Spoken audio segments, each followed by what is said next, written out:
Check, check, 1 2, 1 2. Check, check, 1 2.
Check 1 2.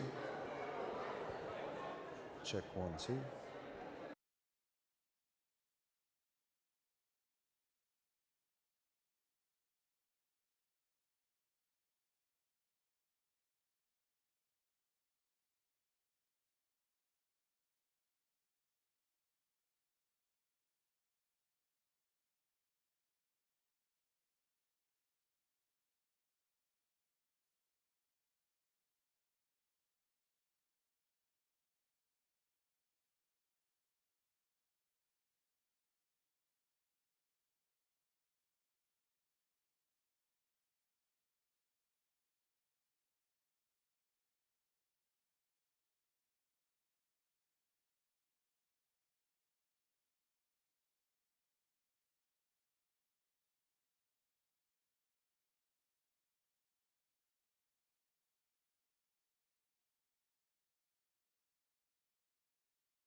Good morning. I'll just wait a second for the last people to scramble to their seats. It's like beginning one of my classes. Hello, everyone. Let's see what's on the agenda today. So my name is Steve Parks. I'm a professor of writing and rhetoric in the Department of English, and I'm one of the many who have helped create the Democratic Futures Project, which is very proud to be supporting this conference today. In fact, this is a very special day for the Democratic Futures Project, and I think a very special day for the University of Virginia.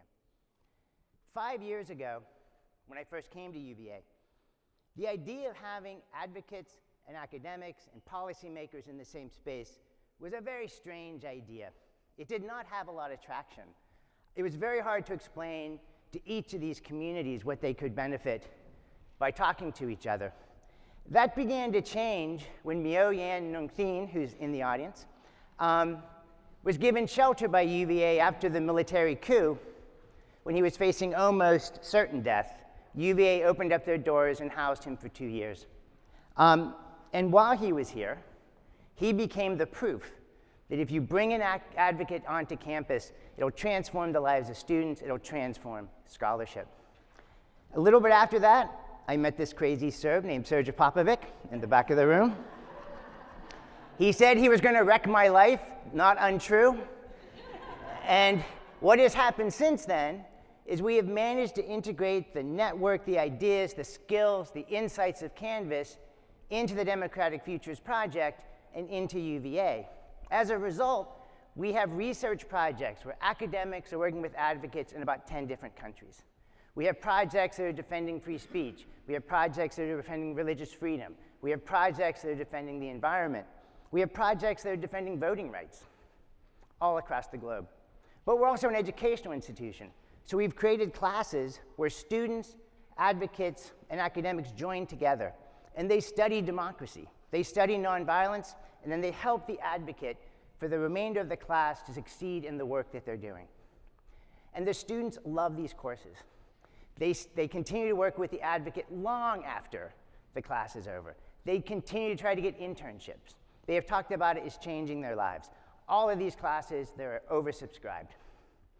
And yet, when I said to my dear faculty colleagues, I'm bringing about 45 to 50 global democratic advocates on campus, it did not exactly register. Why was I doing this? I live in a world of footnotes, research articles, monographs. The goal of my career was to read enough stuff and to footnote enough stuff that I would become a footnote. And in fact, I am a footnote, and I am incredibly proud of this. And I'm incredibly proud of a lot of the research that gets produced. It has transformed a lot of people's thinking. But it's also a very insular world. It's a world where we talk just to each other. And I think right now it's a very irresponsible world. Because right now we have the academy, and then we have the authoritarian academy. Let's call it University of Putin, where authoritarian leaders in power or authoritarian wannabes can go and learn lessons. They can learn how to use misinformation. They can learn how to manipulate the law to create arbitrary detention. They can learn how to strip mine an economy to line their pockets and beggar the people who are living in their nation. And the question I have, and that I've been asking Serge, is where is the People's Academy? Where is the People's Power Academy? Where is the world where academics wrest control back of their scholarship and put it in service of the people on the ground, putting their lives on the line to create freedom? Where is that space? My hope is that as I continue to work with Canvas, as I continue to be here at UVA, that the Democratic Futures Project can become that space. That there can be a consistent location where advocates under stress can come and get the intellectual resources they need, get the mental health sources they need, get the student labor that they need. And that academics can learn that their research is better served when it speaks to the needs of the people on the wrong side of privilege. That we need to leave our insular world and enter, in some ways, the real world. Will this happen? I don't know. Like, will academics give up the prestige of the footnote for the challenge of creating freedom? It's an open question. But I know the students want it. I know that because they come to the classes, they over-enroll in the classes. And I know the world needs it. So I think of today as a beachhead. This isn't a conference, this isn't a 3-day event. This is an argument, the beginning of an argument to create a space that continues after today that becomes an actual People Powers Academy. And so I want to thank you with every fiber of my being for traveling to UVA, for inhabiting this space, and helping transform this space. It's vital work, and I'm so grateful that you came. Thank you.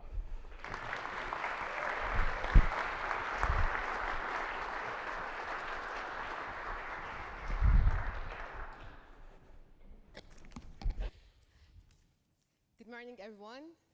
Can you hear me? Okay, loud and clear. Well, I'm Rania Aziz. I identify as so many things, of which what is important to me and relevant to this platform is that I'm Sudanese. I'm a social rights activist, a feminist, peace builder, and a community organizer. I have had the grace to witness the greatest Sudanese revolution in our modern history and be part of it as well. I'm going to be your MC for the coming 3 days, and I will be happy to tell Sudan's story during the coming 3 days. All right, now we can start. Ladies and gentlemen, esteemed academics, passionate activists, and the greatest soul in this place, I would like to welcome you to the 5th People Power Academy Conference. As we gather here, we stand at a pivotal juncture in history where the very essence of democracy is being tested and challenged across the globe. According to the recent report of Freedom House, the decline of democracy is a stark reality. In the past decade alone, the world has witnessed a troubling trend, a steady erosion of democratic values and institutions. In 2023, Freedom House reported the global freedom had declined for the 16th consecutive year. I really wonder what their 2024 report would say. Democratic backsliding becoming increasingly prevalent. Yet, in the face of adversity, there shines a beacon of hope. Platforms like this platform, the People Power Academy, where the brightest minds and resilient souls gather to shed light on the pressing issues troubling our world. The People Power Academy is a platform for dialogue, debate, and deliberation, nurturing the seeds of change and fostering a community committed to the ideals of democracy and social justice. Today, as we embark on this 3-day journey, our focus lies on meeting the frontliners, the courageous souls who stand at the forefront of the battle for democracy. Tomorrow, on day 2, we will delve into the significant role of technology and disinformation in the modern warfare and politics. And on day 3, we will explore movements in transition, examining the challenges they face and the prospect of positive change. I would like to welcome you to the 5th People Academy. And before I introduce our first keynote speaker, I would like to ensure we make the most of our time together. So we need to keep few house rules. 1, please be on time. Please arrive on time for all the scheduled activities. 2, same, please be on time, so we utilize the platform and make the best of it. 3, embrace diverse perspective. Keep an open mind and an open heart and welcome the different opinions. Respect privacy. Before sharing photos on social media, make sure that people are comfortable being in the photo. We don't want to risk anybody's life. Seek assistance if needed. Our dedicated, amazing volunteers wearing orange around, please raise your hands. And the last one, engage on social media. Share your thoughts and insights using the hashtags displayed on the screen. And they will be displayed soon, don't worry.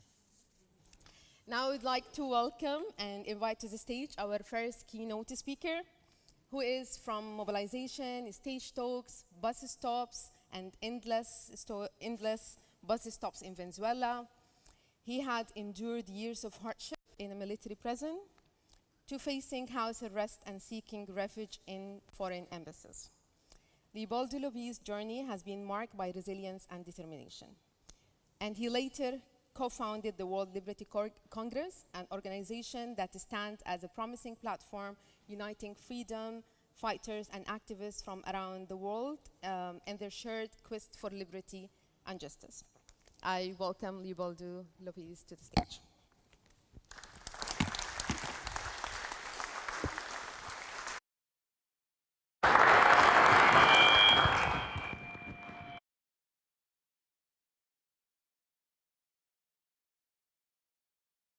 Thank you to UVA. Wow.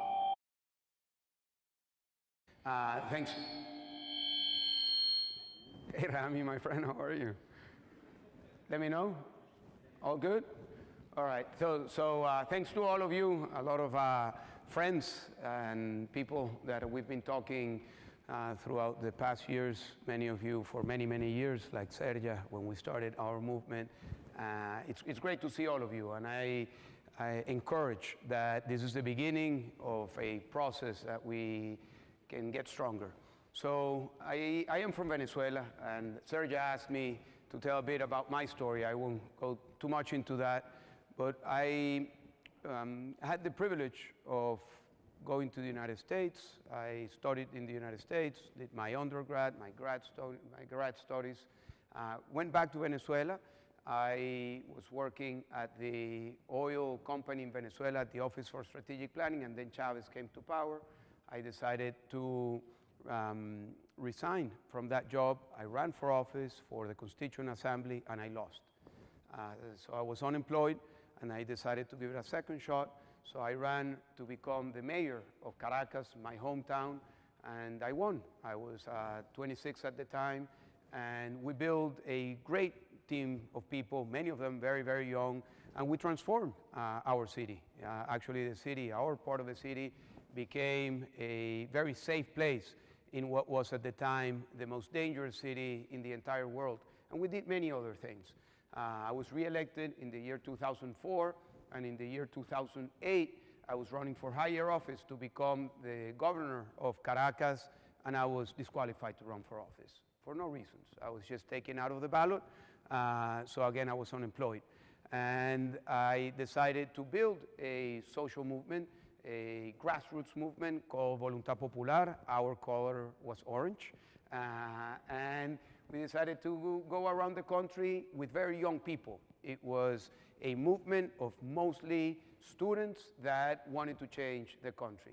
And we built from the bottom up a movement that was always thinking about nonviolent action, and that's how I knew Sergio. Sergio came to Venezuela, started talking to us about OCPOR, about his experience, and we read about Gene Sharp, we listened to what Sergio had to say, and we went around the country building a students, union leaders, social leaders movement, and to make a long story short, in the year 2013, Chavez died, and Maduro stole the election, and there was a lot of frustration in Venezuela.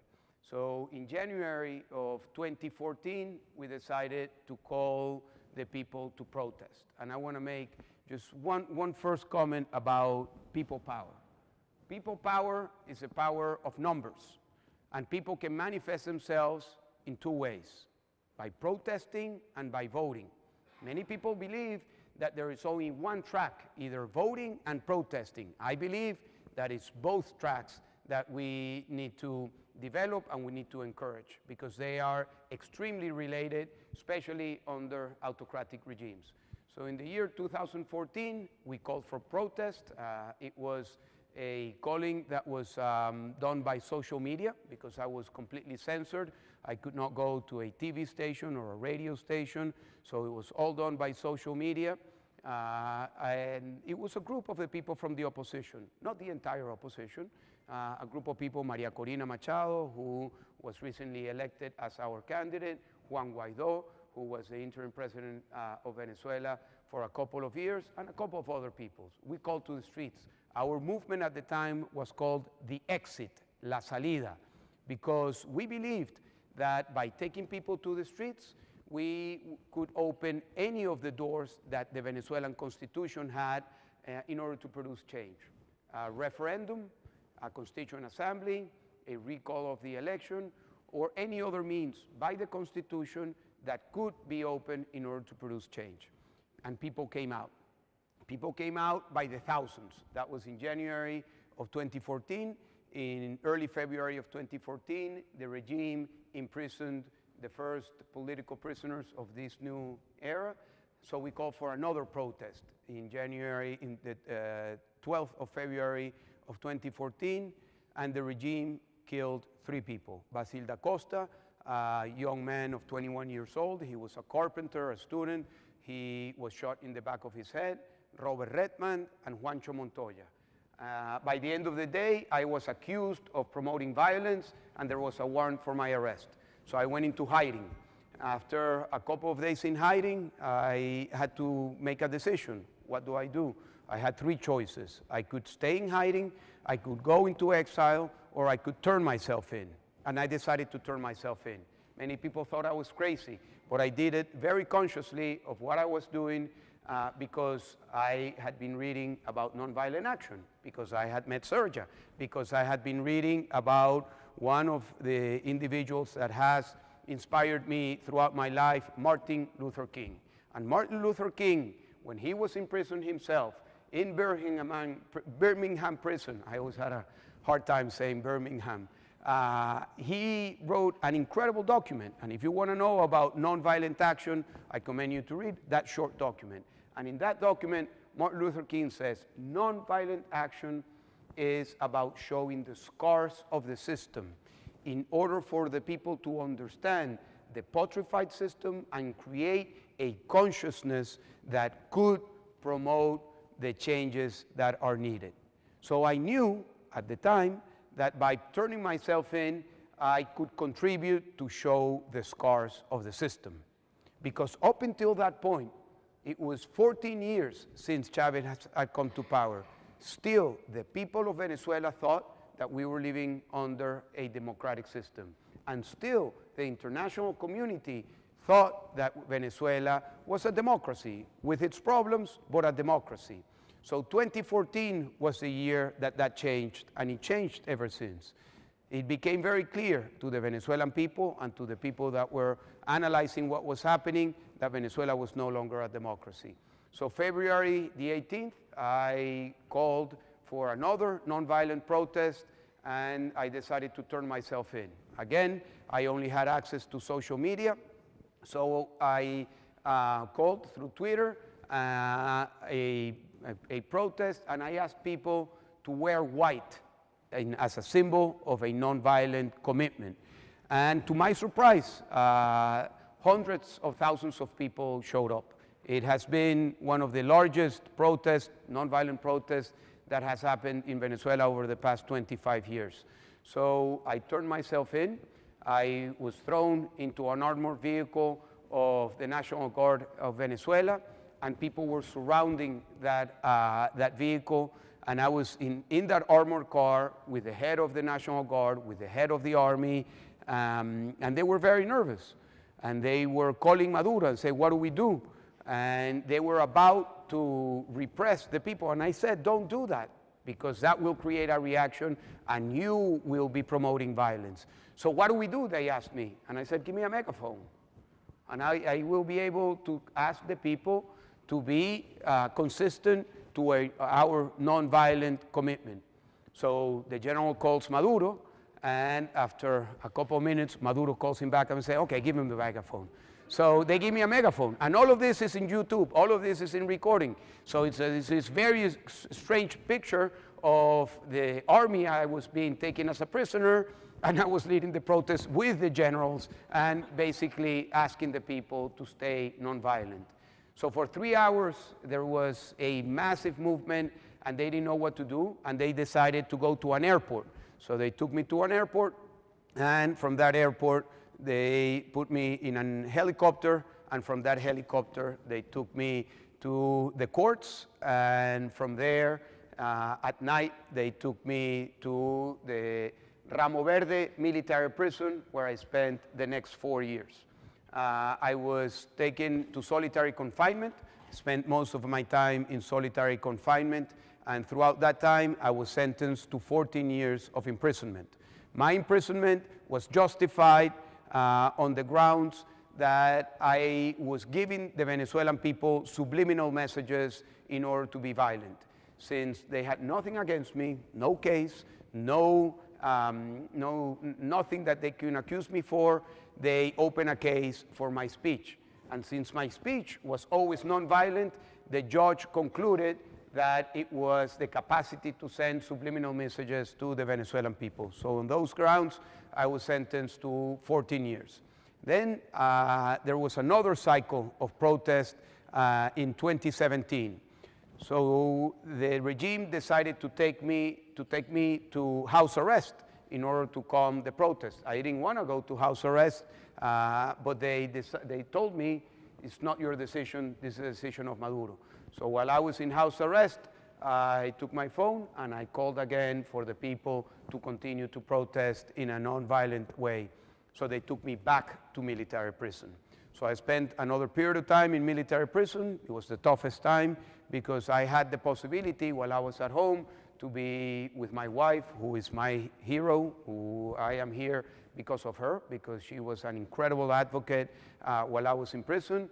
I was able to be with my daughter Manuela, who is here with me today, with my son Leopoldo, with my youngest Federica. So I was with the warmth of my home, and then they took me back, and that was the toughest time.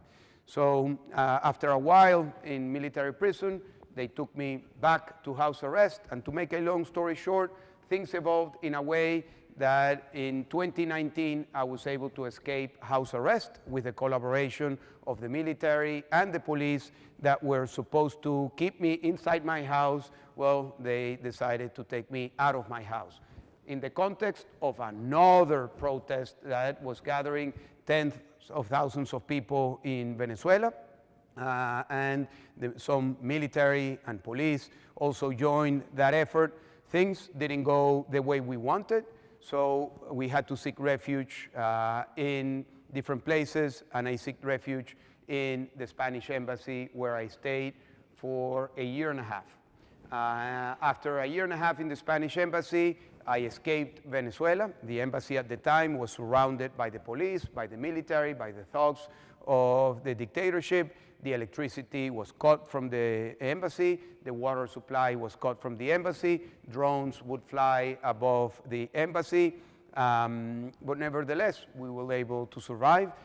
It was the ambassador, his wife, and a group of Navy SEALs, to get the equivalent from Spain. So I had a lot of time to train with them and to know what an incredible group of people are the people that are part of this Special Forces group. They became my very good friends. And at the end of 2019, at the end of 2020, I escaped and went, like all of the migrants, following my family. You don't understand migration until you are a migrant. And one of the things that you learn is that you end up in different places because you follow your loved ones. So I followed my family, who had been in exile in Spain, and since then I've been in Spain. And then came exile. And exile is another form of imprisonment. And I think that the best explanation of how and why exile is a form of imprisonment was expressed very clearly by Socrates in Plato, when there is an incredible passage that Socrates says that he rather drink the poison and die than be exiled from Athens. So that's the way we feel. I see many faces here, Felix, Rami, Berta, who are also in forced exile. And forced exile is also a way of imprisonment. So imprisonment in exile, it's very tough because you're away from your country. I love Venezuela. I am Venezuela. I live and breathe my country. I have a tattoo of Venezuela in my leg. And I found myself in a place where I didn't know what to do. And you find yourself, like many of us, questioning yourself, and also people questioning you. Because one of the hardest things, and I was talking to Felix about this, is that people from our countries interpret that when you go into exile, you're in vacation. And that is not true, as we all know. When you go into exile, your heart is broken, and you have to figure out a different way of approaching the fight. My own movement had over 500 people that went to prison. And I can tell you, my own rule of thumb is that a third of the people that come out after imprisonment, they decide that they don't want anything to do with the reason that took them to prison. Another third of the people react in very weird ways, and they become, in a way, part of the agenda of the regimes. And then the other third are people who decide to continue the fight. And in the same way, it happens when you go into exile. Some people decide that they don't want to continue the fight, and some of us decide that we want to continue the fight. So in 2021, I started to meet different people. I started to meet people from different places, from Africa, from Middle East, from Asia, other of my friends from Latin America. And what struck me was that even though we were very different, our skin color, our religion, our history, our own personal backgrounds, we couldn't be more different. But when we spoke about our own personal experience in fighting against autocracy, I remember talking to Ivan about this, Ivan from SIM, about his own experience in Zimbabwe. It was my own experience. I mean, what he went through was what I went through. So it became very clear that those of us who are fighting for democracy are facing a very similar dynamic. The way we are accused, the way we are imprisoned, the way they break our movements, the way we become targets of fake news. Because if you think fake news are a problem, well, talk to people who come from autocratic countries and are facing the autocratic regimes. It's beyond fake news. It's murder of reputation. We are subject to something that very few people are capable of overcoming, which is the complete destruction of your reputation. And if it's tough for a man, I can tell you, for women, it's even harder. I have many conversations with women activists where they have become the targets of this of this fake news in ways that are very nasty, and that is part of this dynamic. So that's how it became very clear that we needed to join efforts. As a backdrop to all of this, what we were listening before, the world has been moving in the direction of autocracy. And we need to recognize this. Over the past 20 years, we have been losing the fight. We have Gerardo here from Freedom House, who can give us a lot of detail about their incredible job that they do in terms of following the trends of the world in terms of freedom. And the news are not good. The news are that the world is becoming more and more autocratic over the past 2 decades. It's very clear that we are not winning. In the 21st century, there has been not even a single transition to a stable democracy worldwide. Not a single one.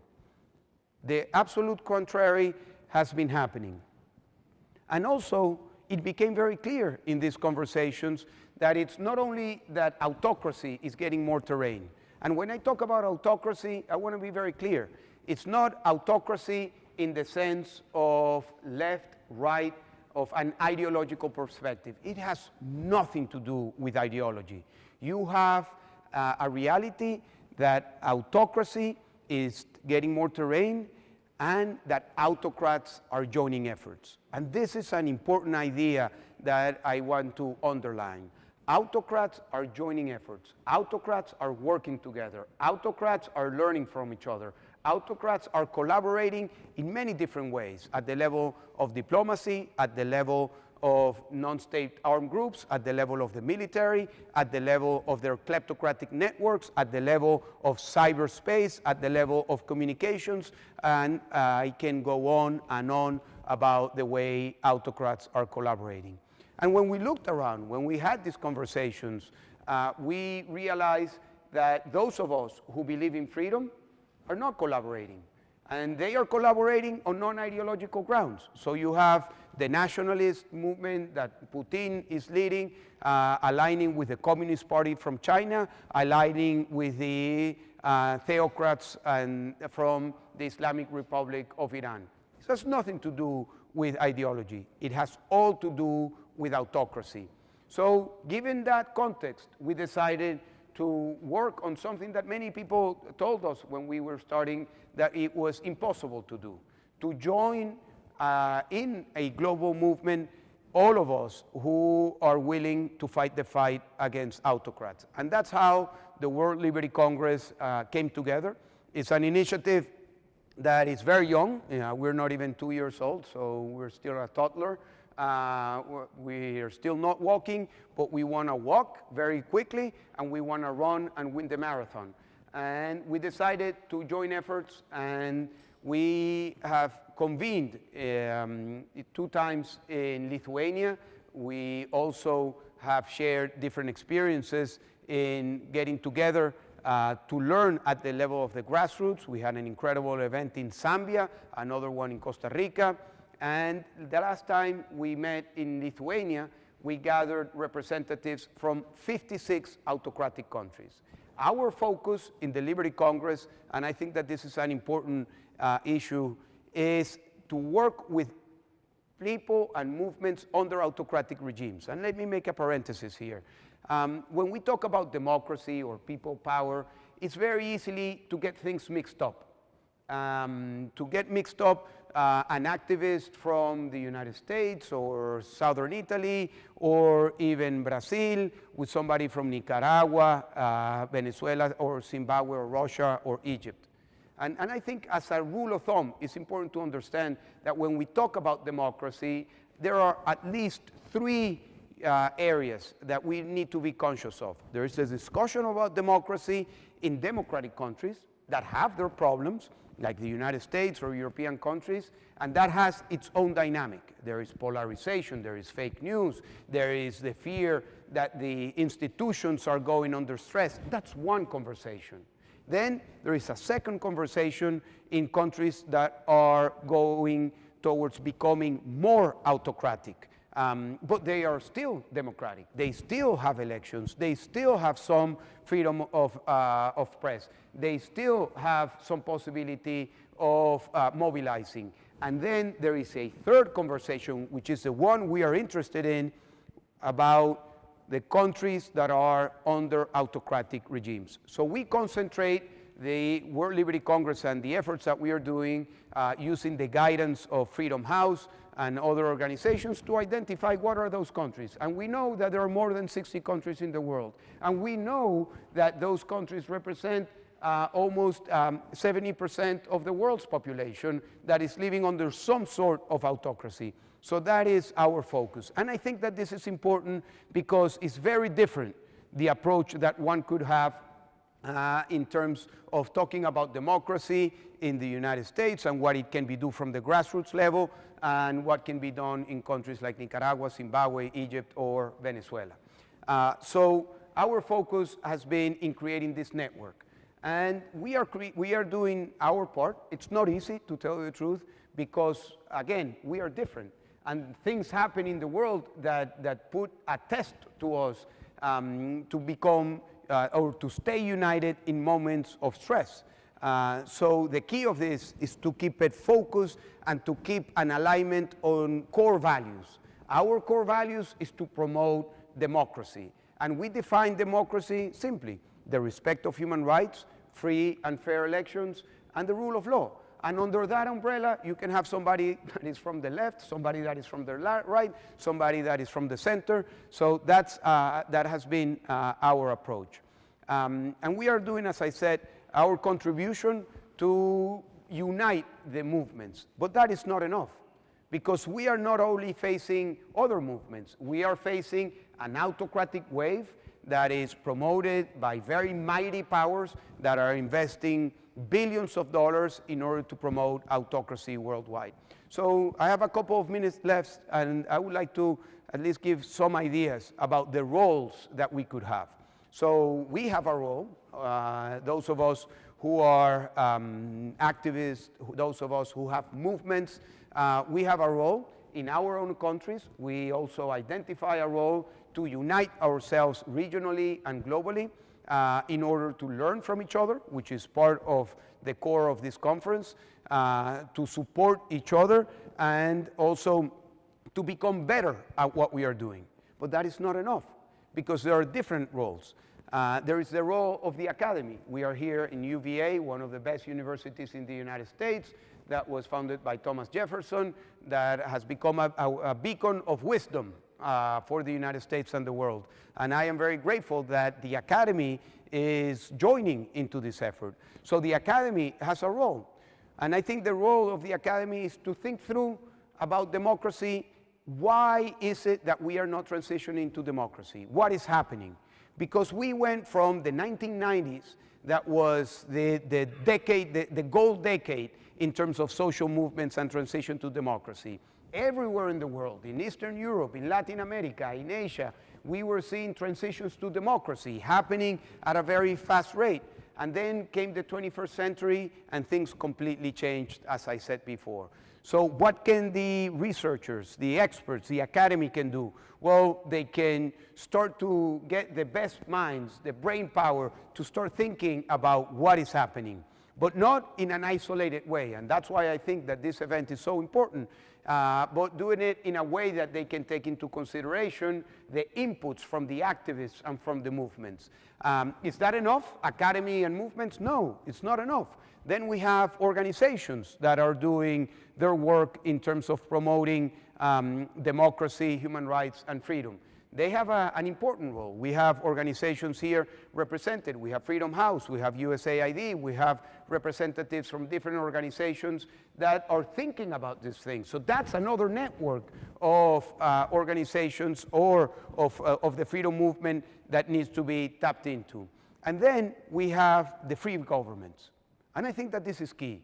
And I think that we are not in the position that we should be, because the reality is that governments are not collaborating in the same way that free governments are not collaborating in the same way that autocrats are collaborating. And we need to be clear about this. And there are reasons why this is so. One of the main reasons is the exposure in terms of the economies to the autocratic countries, particularly to China.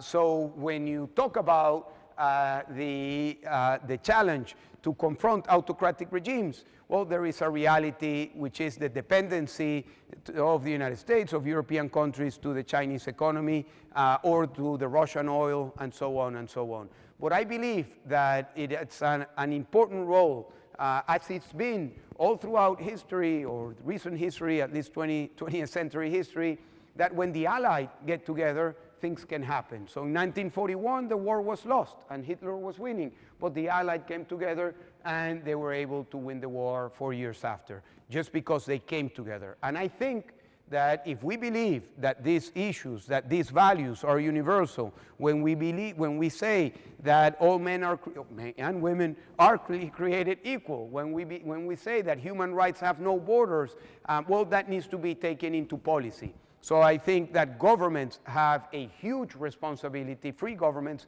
in getting together and also collaborating. So there is a role for all of us, and I don't think that what is meant to be built, it's a hierarchical organization. It has nothing to do with a bureaucratic organization. It has all to do with a network, with a new ecosystem, with a new way of creating connections, activists, movements on one level, organizations of human rights on another level, free governments at another level, the press, media, journalists at another level. So in that way, we can start to create spaces of collaboration, spaces of working together, joining efforts. And that is why I believe we are here. And I am very excited to be here. I'm very honored. Sergio, thank you for giving me this opportunity.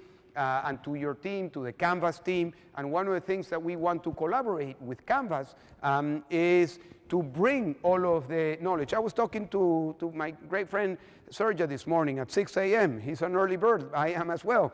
And we were talking about our efforts, our friend and so I have this friend for life that I think that I met him in another life, Felix Maradiaga, who has become one of my best friends, and he is taking the challenge of how do we give the tools, the training to the people in our network of the Liberty Congress. And of course, who are we going to ask? How are we going to do this? To Sergio and Canvas. Do we want to replicate what Canvas is doing? No, we want to work with Canvas and with other organizations. So my message here is to understand the importance of creating networks. At the level of research, I was talking to Sergio this morning, it's not just UVA. We need to bring on board other organizations. We have been talking to Harvard University, Erika Chenoweth, who is doing a great job in terms of movement building and what is happening. We have been talking to people at Stanford University, to Larry Diamond, to Mike McFall, and others. We have been talking to people in Denver University, to Maria, who's working on the women leadership. We have been talking to the Global Center in Cornell University. And the idea, again, is that we create critical mass. And I will end with this idea, that if we don't create critical mass, we are not going to win.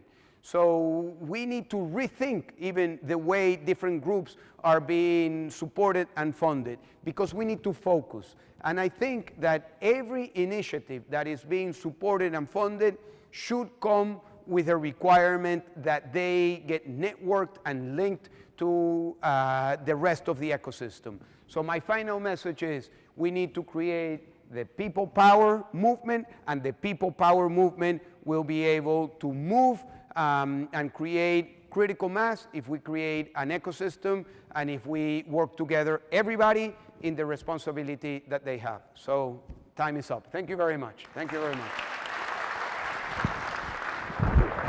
Thank you. Thank you.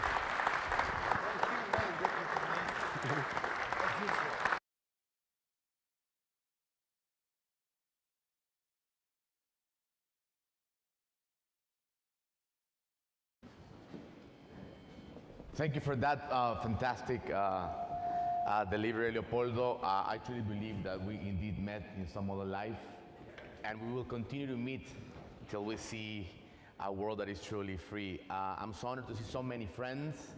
Just as Leopoldo mentioned, Sergio and I with the Nicaraguan Freedom Movement have been in touch for many, many years, and it's surreal to see some of our former students now leading organizations around the world. I see beautiful freedom fighters from Cuba, from Bolivia, who have done some of our seminars. And I come from a country in which raising a flag is a felony. How many countries in the world do you see in which raising the flag of your own country can lead you to prison? And it's truly an example of how autocrats around the world are using new methods of repression. As we have mentioned before, Freedom House has issued their new report this year, and for the year number 18 in consecutive terms we have seen this trend. So I come from a country precisely in which that decline of democracy has been consistent. This is the country I left when I was 12 years old precisely to escape a dictatorship, the Sandinista dictatorships of the 1980s, in which children were recruited to defend a Marxist system that stole the freedoms of people. At age 12, I became an unaccompanied minor that traveled to the United States. And then I came back to Nicaragua as a teenager to precisely see a country that was deeply divided by the wounds of war. And this is the country I found, that after 10 years of civil war, of dictatorship, once again, we had that problem. So I joined very early a movement of trying to help former combatants to have an opportunity for reinsertion into life. I went to some rural communities in the northern part of my country, particularly in Jinotega and Matagalpa, and I was shocked when I visited those communities after the war. I looked at the fact that many of the members of those communities had lost their legs, their arms to the terrible anti-personal landmine issue. And my question as a very young civil servant leading the disarmament movement was why these landmines had created so many wounded, and the response I got from the military experts was mind-blowing. They said anti-personal landmines were not designed to kill. They were designed to demoralize the combatants. They were designed to create a state of shock in the combatants, because when a combatant loses his leg, you need 3 or 4 other soldiers to carry that person, and then the wounded, the veteran, becomes a burden for the new state in democratic transition when you have this massive number of amputees. So there was a massive social movement from the grassroots, which was called the Ottawa process. People gathered around the world, and finally, through the mobilization of civil society, for the first time, we were able to witness an international treaty that was not drafted by state. It was drafted by the people, for the people, precisely because the victims and the family members of the amputees understood that they needed to declare those weapons inhumane weapons. The Ottawa process was a fascinating example of grassroots movements. We are seeing that dictatorships have evolved.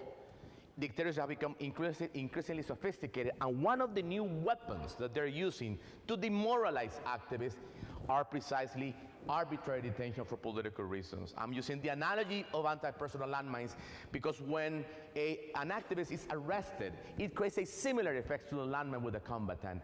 An activist is arrested, and then you will see, as Leopoldo mentioned, the relatives of political prisoners have to mobilize, not to speak about public policy. The political movements no longer speak about other issues, but about the political prisoners, the arbitrary detention becomes the center of attention of these pro-democracy movements. They are the new inhumane weapon of the autocrats around the world. What can we do about that? Well, it's important to remember that at this point, we are seeing an unprecedented massive incarcerations in a number of people around the world. And believe me, when you are taken into that places, nothing can prepare you for that. Just as Leopoldo, I was trained in nonviolent resistance since I was 14, when I started to actually this journey, first within the disarmament movement.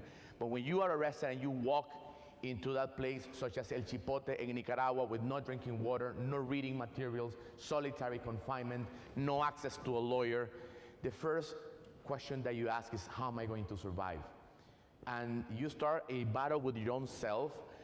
In my case, I had the amazing opportunity of having a warrior as my wife, Berta Valle, who became an advocate for my freedom and the freedom of all the political prisoners, alongside Victoria Cárdenas, the wife of Juan Sebastián Chamorro. They traveled the world. They persuaded governments to mobilize, and magic happened. Eventually, 222 political prisoners were released because of their activity. Unfortunately, we were sent into exile, but today we continue to see more political prisoners. Olesia Muñoz in prison for singing in church. In my country, it's illegal to participate in a public Catholic event. Or Anielka for printing T-shirts with the flag of Nicaragua. We are seeing this same trend of political detention in many other parts of the world. I can also mention a case that we all know, a good friend that is no longer with us as well, Alexei Navalny in Russia, or Jason Salazar, a student leader who is in prison right now. He was part of the dialogue that was created in 2018. And this is only the case of Nicaragua, where 140 people continue to be in prison using a revolving door. They free some activists and they continue to imprison other activists. We see more than 20 women in prison. Some of them, like Damaris, for example, a teacher at a school who protested for the shutdown of the Jesuit University in Managua, the case of Anielka that I mentioned, and many other students. We see the case of Jimmy Lai in Hong Kong, who is in prison for supporting a newspaper that was promoting democracy in China. Sebastian Lai is part as well of our movement at the World Liberty Congress that is trying to raise awareness about this issue. And I can continue to place examples in Cuba, examples in Russia, such as the terrible case of Vladimir Karamurza, a historian, academic, who has become an outspoken critic of Vladimir Putin. He is in prison in extreme conditions. We already saw what happened to democracy leader in Russia, Alexei Navalny. And today we see an estimated of 1 million people in prison for political reasons. Even among us, I can see many, many names. I see the name of Ivan, who suffered terrible conditions in Zimbabwe. And I can continue to mention many, many of your friends from Egypt, from Bolivia, such as the case of Janine Áñez, former president of Bolivia, who is in prison.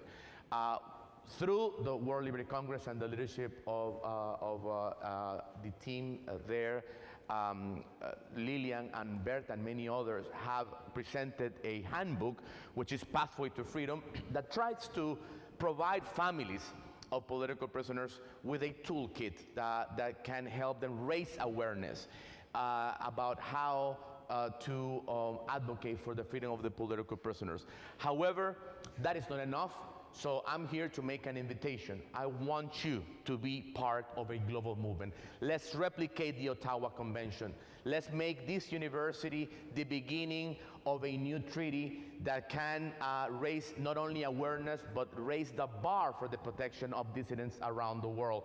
I want to publicly thank University of Virginia, the Democratic Future Project, the legal clinic here, the volunteer students who are working already on arbitrary detention. We're going to launch this initiative today. We need you. The families of political prisoners need you. We need to eradicate that political weapon. We can do it. We can build a movement from the grassroots because, believe me, when you are in prison, the biggest fear is to be alone. The biggest fear of a prisoner is to be forgotten. And I believe that they're not alone. They have you, and I was able to hug my daughter after 4 years. I'm sure that those prisoners in Cuba, those prisoners in Zimbabwe, in Egypt, in China, will also have this happiness, because it's impossible to fight for freedom if we do not have the hug of our family, the warmth of your solidarity. So I invite you to be part of this movement. I'll tell you more after this talk. Thank you so much.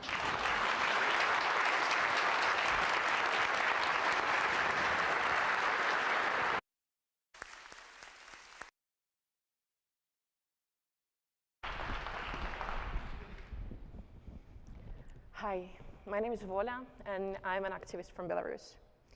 Today, being able to be present here on a different continent to share information about Belarus and situation there, I cannot go back to my home country without being arrested and tortured.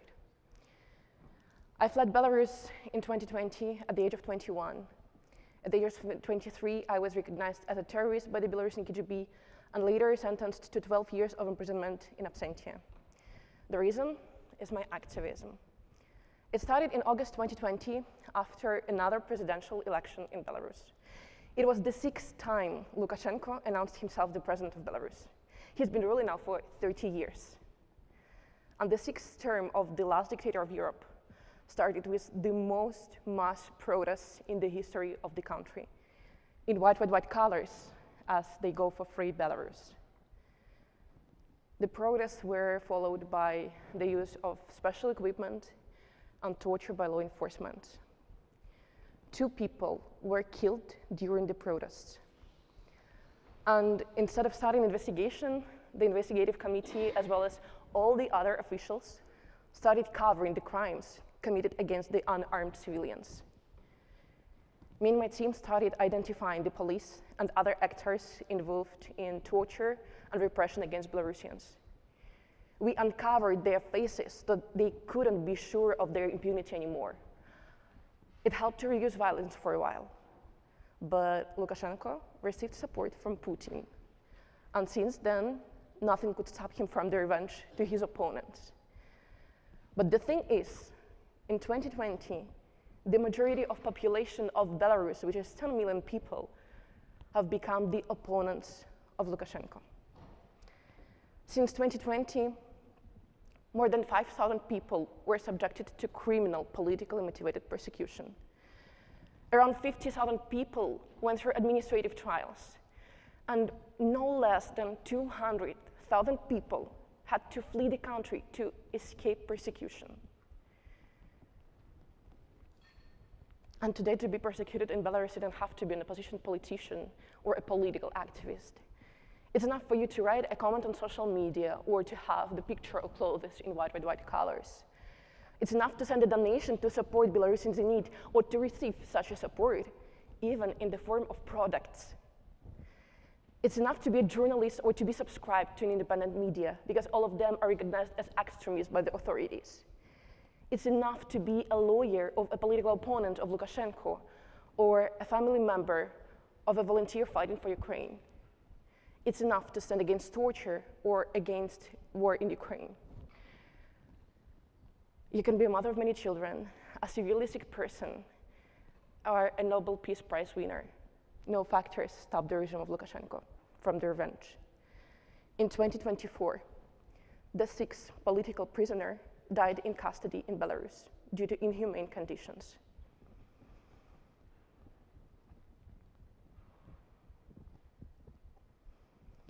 And today, close to 1,500 people are considered political prisoners in Belarus. This number changes daily, and at some point you realize that it's impossible to remember each of these people by name. The lives and stories of people become the number in the news, and it might mean that the servants of the regime have reached one of their aims. The personalities of people are being forgotten. The regime uses all its resources to keep people terrified and lonely, and not only in prisons. But what it means in fact is that our aim is to give people back the feeling of unity and solidarity, of mutual help and support, and especially when it seems impossible. And it requires tiny actions.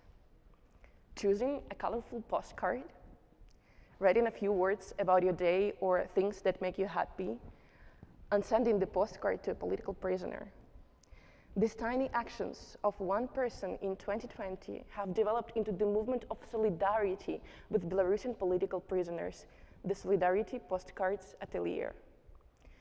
In the team of Solidarity Atelier, we believe that letters can save the world. We believe that by sending letters from different parts of the world, we can bring attention to Belarus and Belarusian political prisoners. And through solidarity actions, we can get united to stand for justice and human rights, to fight the dictatorships, and to free all political prisoners. Let's stand in solidarity with Belarus.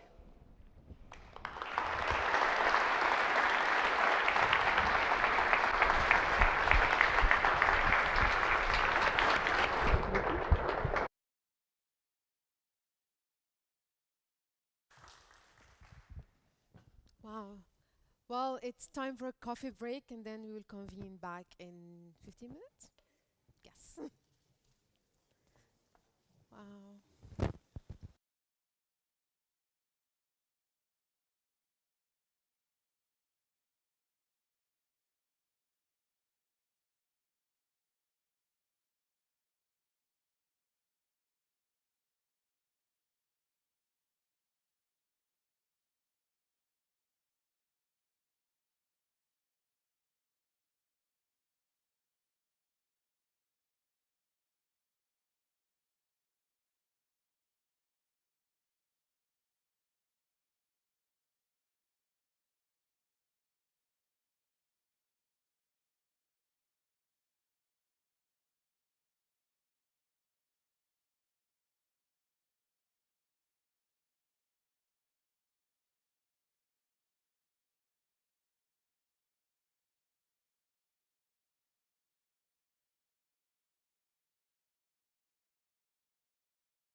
Check 1 2.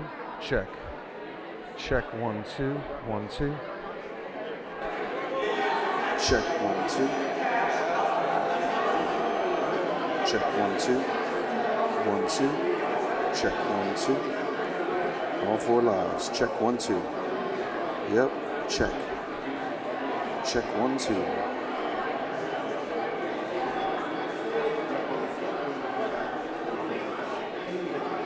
Check 1 2. 1 2. All 4 lives. Check. Check 1 2. Hi. Are you in charge of like the projection AV? as well for the day? This stuff? Yeah. Yeah, I mean, well, no, just got hooked up, but someone else has got the computer. Do you have something you want to put up there? In the afternoon, for the evening, I think the last. We have a presentation at the end. This evening? Yeah. Around 4, I think. No, let me get you with who that is. Come here. You're in a different building tonight? I think so. Okay.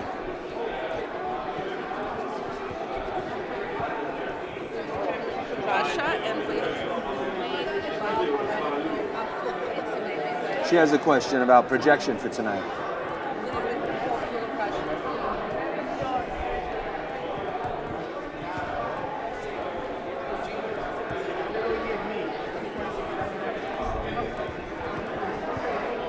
Check 1 2. Check. Check 1 2. 1 2. Check. Check 1 2. 1 2 1 2. Check.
talk.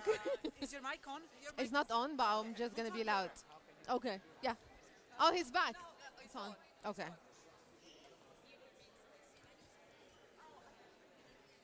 All right.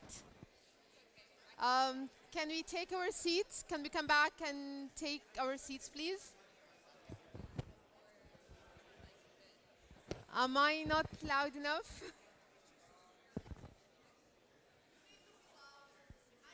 I need to be louder. Okay. Well, please come back and take your seat because we're about to start the second half of this morning. Okay. Before I announce our panels, I have two things to say. One, this morning I called you ladies and gentlemen, and then having Leopoldo and Felix and Volya on the stage made me realize that you're not ladies and gentlemen. You are my people. You're the tribe. So I'll take that back, and I will say, good morning, tribe. Good morning. Okay, two things. Volya has been talking about postcards for the Belarusian political prisoners. Postcards are there.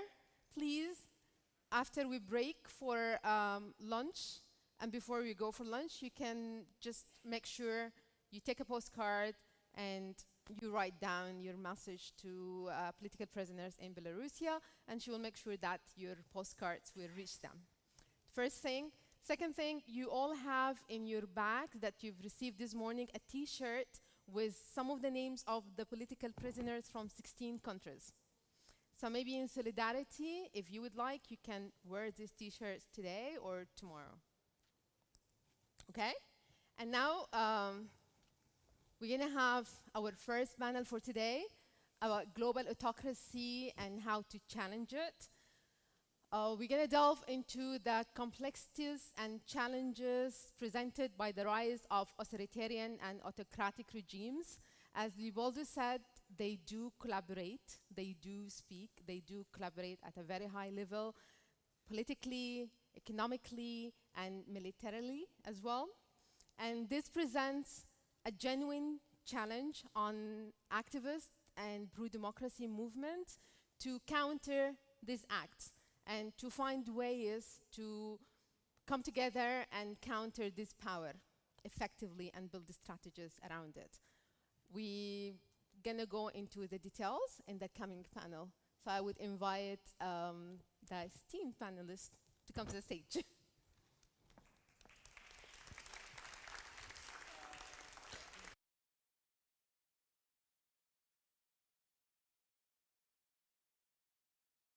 I'm moderating. Ooh, it's very loud. So, there's a little bit of fuzz, huh? Is that okay? Sound? A little bit of reverb? No? A bit of noise pollution? No? Okay. All right. My name's Peter Pomerantsev, and this panel is really inspired by a term that Sirja, I think, innovated, but which has become a bit of a meme, the idea of authoritarians, Inc., which is, as was introduced before we came on, this idea that the new wave of authoritarians are working together, learning together, collaborating. One of the ways they do that I remember very well. As you can probably hear, I'm British, but my background is Ukrainian, and I lived in Moscow from 2001 to 2010 and saw the Putin regime evolve from a quasi-democracy to a very real dictatorship. And I remember around 2004 there was a very, very inspiring protest movement and very successful protest movement in Ukraine, which sent Putin already into a sort of wave and swirl of paranoia, which in the end has ended up with the current, I think, genocidal invasion of Ukraine.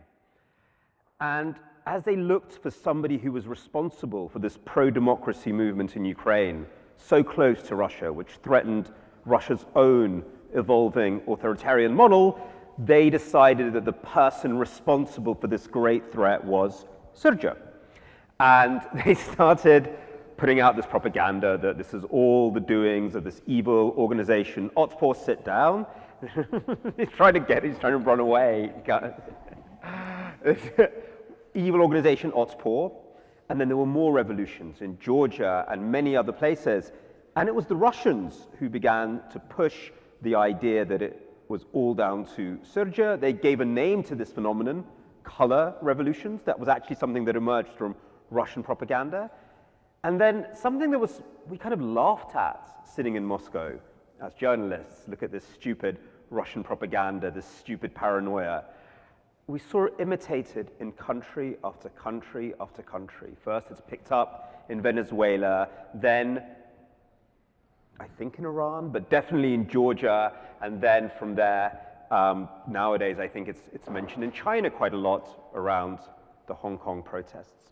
So that was an example, a small but very striking example about how propaganda machines are working together, repeating different messages, reinforcing them. So without further ado, I want to introduce my co-panelists, and maybe as I introduce you, tell us a little bit about yourself and what has led you to be here. Rana, Rahimpour, why don't we start with you? Hello. I was born in Iran and lived there for 25 years before I was recruited by the BBC's Persian service, which was part of the BBC's World Service, for which I moved to London, and I continued to cover Iran in Persian primarily for the people in Iran who didn't have access to free press in 2008. In 2009, as Peter correctly said, there was the Iran's Green Movement, a disputed presidential election that was, in many people's belief, was stolen. And as a result, hundreds of thousands of people went on the streets. They protested in silence, carrying green flags and wearing green t-shirts. And unfortunately, that was suppressed. And the leaders of that movement are still under house arrest since 2011. And that was when relations between Iran and BBC's BBC World Service went sour. So since then, we haven't had any correspondence in Iran. I haven't been able to go back home. So like many of you, I live in exile in London. But unfortunately, the Iranian regime doesn't leave you alone even when you're abroad. So back at home, my parents have been persecuted. They had been under travel bans. Then me and many of my colleagues at BBC's Persian service were being investigated on charges of conspiracy against national security. Iran threatened to designate BBC's Persian service as a terrorist organization, and it continued. In my case, in 2022, you probably remember Iran's anti-compulsory hijab movement, which was led by women, was a massive story in the country, and I contributed a lot in the coverage of that story, especially in English for BBC outlets. And that really didn't go down well with the Iranian authorities. So they wiretapped my conversations with my parents who live in Iran. Then they edited 2.5 minutes of those conversations and published it and made it sound as if I was supporting the regime's narrative of those protests. And that unfortunately worked, as Leo was talking about how the propaganda against you works, and they do sometimes manage to turn people against you. So I became, overnight, from being one of the major international voices of what was going on inside the country, people fell for that trap and they believed those wiretap conversations. And then I became one of the most hated characters inside the country. I was called a traitor who had sold her country, which was really painful. So 15 years of working in exile, covering the story, dedicating yourself and your family and everything to a cause that I really believed in. As a result, death threats increased, rape threats increased, counter-terrorism police had to get involved. I had to increase security at home. My car was broken into. Until today, we don't know whether the wiretapping has happened at my end. in the UK or at my parents' end in Iran. This means that the environment is getting very difficult. A few weeks ago, an Iranian journalist in London was stabbed by operatives that were not Iranian. They were Eastern European, but the Met Police believes that they were hired by Iran. And we all have to be on vigilance, on alert, because there's a list of us that Iran is pursuing. I left journalism last year, taking some time off to deciding what should be the next step. So that's my story in brief. That's so many questions straight away, but I just wanted to pick up on one thing. Firstly, thank you for everything that you do. But secondly, these assaults and assassinations. Now, on the one hand, this has always happened. Go back to the Cold War, the Bulgarian secret services using an umbrella to kill a Bulgarian dissident in London who worked at the BBC, same as you. But it seems to be escalating. So the last month, we've seen attacks on Russian dissidents in Buenos Aires and in Lithuania. And again, using thugs hired in Eastern Europe. These weren't Russian Secret Service agents. It was literally like you go, rent a mob, give them a photograph and tell them to go and sledgehammer someone. And overall, there seems to be this sort of like wilting away of a sense of safety and sovereignty. Is that something that's increasing? Because I would very much put that into this idea of a greater internationalization of authoritarianism. You know, when the Markov, that was the Bulgarian dissident thing happened, it was a huge operation. It was a huge operation to go and kill him. Now it's just like, you just go and rent a thug and do it, and that sense of sovereignty and safety has really been undermined. Yeah, they're definitely getting better at it, but you remember Litvinenko was also assassinated in London by the Russians. So the Russians have a long history. The Islamic Republic does also have a long history of these assassinations in Europe, but especially after the first years after the revolution in 1979, they had calmed down, but now there's a spike. And I think the reason is because of the protests in 2022. The regime felt very threatened. And the more threatened they feel, the more violent they become. And they're becoming better at it. They don't use their own the operatives. It's much easier to just clean your hands of whatever atrocity and violence you use against dissidents and journalists and just get away with it. So thinking forward to sort of how democracies can collaborate, I suppose we have to create our own vigilantes. But before I get carried away with that idea, I'm only half joking. Sylvain, I'm going to get your surname wrong, which is what happens to me all the time with my surname. So I feel you. Salusake? Salusake. That wasn't too bad. Okay. Not bad, yeah. Yeah, I'm not going to tell you how people mispronounce my name. Tell us about yourself, how you're here, and then yeah, let's start exploring this topic that we're doing today. So my name is Sylvain Saluseke. I was born in Kolwezi. I always emphasize about Kolwezi because it's the mining town in the DRC. And if today we speak about the cobalt and the copper, so I was born there. I know what the mine looks like. I think it's from living in that space where you can see the impact of these mines, particularly from the capacity that they can have, actually moving the earth and actually changing the lives altogether. That was probably the awakening for me from unknown activism.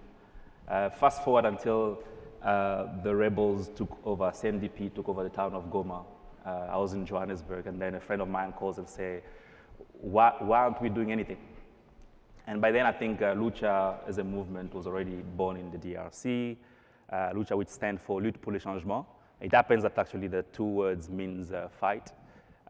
For me, it was a call to action when you see young people in this city which is devastated by war, which says, we need to now find different ways of actually engaging. War hasn't paid off, violence hasn't paid off, there must be some other ways of doing this. And that's how I joined Lucha. I think for me, it was already from that moment to see how can we get the movement that starts from Goma and make it more of a national movement. But also at the same time, Yaramar was happening in Senegal. So it became clear that actually we must have this sort of collaboration. So from my involvement in activism, the ideation around collaborating was already at the center of it. Fast forward, we managed to bring some of the colleagues from Senegal and Burkina Faso, and then we ended up being arrested and charged with the complot to overthrow the government. Already from there, you could see that, yes, maybe it was intuitive on our end to collaborate, but already within that space itself, you could see how the power, the system already was also trying to outmaneuver us and see how they could now stop this, because now it was not just activists from DRC and Burkina Faso and Senegal meeting in the DRC when the president is about to change the constitution to run for a third term. So it was almost like a push for them as well to try and see how they could bring this autocratic beyond just one country. So yeah, that's sort of my background, and maybe to be here. And tell me, is there something specific that you've seen authoritarian regimes do where they're learning from each other, or they're imitating each other, or what are some examples that you've seen specifically? I like what the lady from Belarus said, Lukashenko proclaiming himself for the 5th time. You will see this that everywhere, whenever power or regime try to use sort of, in quote-unquote, democratic means to retain power, then very next thing is they will try their best to try and invite others who have done the same to come and either participate at their celebration or when they'll be doing any of these prestations de serment. That it's in itself, the how they're learning this. I think we can also fast forward to see how this authoritarianism are actually learning from each other. It's even in the how activists, be it journalists, be it any other activists, rather other spaces being clamped down. And we were having some discussions a few months back, and I said, it's as if they have a playbook. And the playbook is based on things such as how do we stop a peaceful demonstration? It doesn't matter where it is, Israel, US, or anywhere else, how those people moves in to come and stop and stop it in the moment, it's the same. Then these lessons of actually now, can we now get into preempting, so bagging or tapping in people's phone, spreading false rumors and so on. Those are some of the things that they're deliberately and clearly learning from each other. From what we gather is that the activists, for instance, we have a case where one of the Lucha members was going to Zimbabwe at some point. As soon as they arrived at the border, he was just stopped there and arrested and actually being deported back because they could see that there's sort of this level of collaborations the activists are trying to do. But it actually shows what your question of saying to what extent are they actually collaborating. Yes, they do. My thinking right now is that I think this is why we're here, is that if they have sort of a blueprint which is being covered under the auspices of what I call peace and stability, because that's what they bring charges because you are disrupting peace and stability, or they bring charges because they feel you are disrupting one thing or the other. And they have sort of a legal means to try and do it. It's because they've learned fast enough how to adapt into the many. What legal means? Say that again. What legal means? So, for instance, trumped up charges of saying that, like you said, yeah, they can twist your words or they can twist your gathering. And I think somebody mentioned here, it was, I think, what's his name, Leopoldo, that yes, after listening to you, they know there's no violence, you're not calling for arms, for anything, but then they have to say, well, you have a subliminal messages. That in itself becomes a tool for them to try and say, because we think per law you have these subliminal messages to overthrow the government, then we can charge you for ABC. So that's what I'm thinking. In Russia, what they put out this law when I used to live there about extremism, and they said there's an extremist law. Actually, they co-opted a lot of the language of counterterrorism, so counterterrorism laws, which was everybody that they didn't like, purposefully very loose and can be applied to everyone.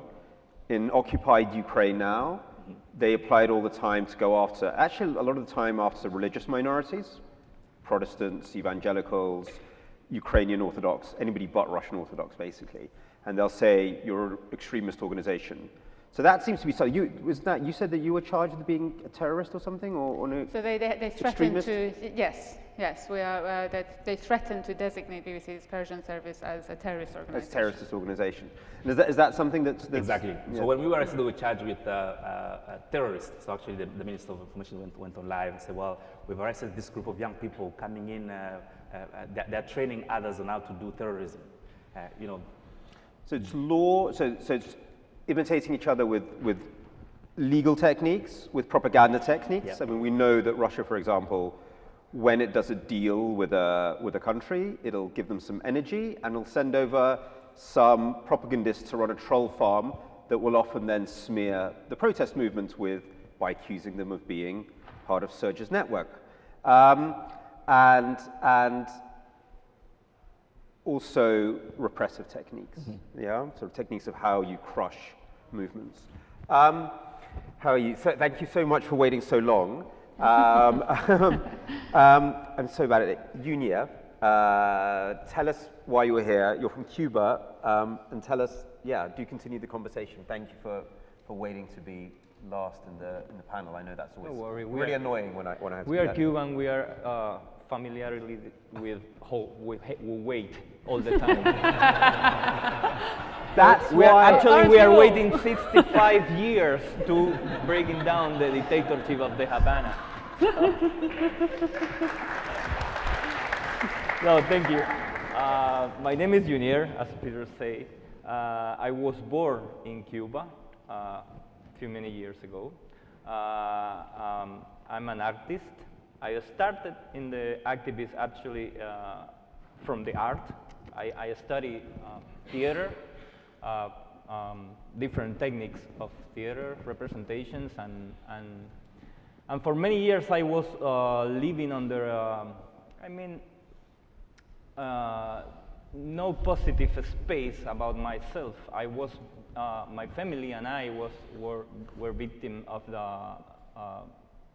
a particular success in my family, as of course the dictatorship of the Havana was absolutely responsible of that situation. My little brother was died without negligence, medical negligence in Cuba. So after that success, I was involved in very feelings like anger, like fury, like revenge, and very negative feelings about life, about people. So I I found the theater art when I found the way to become all that fury, all that anger, all that thirst of revenge in some positive way to fight against that same regime.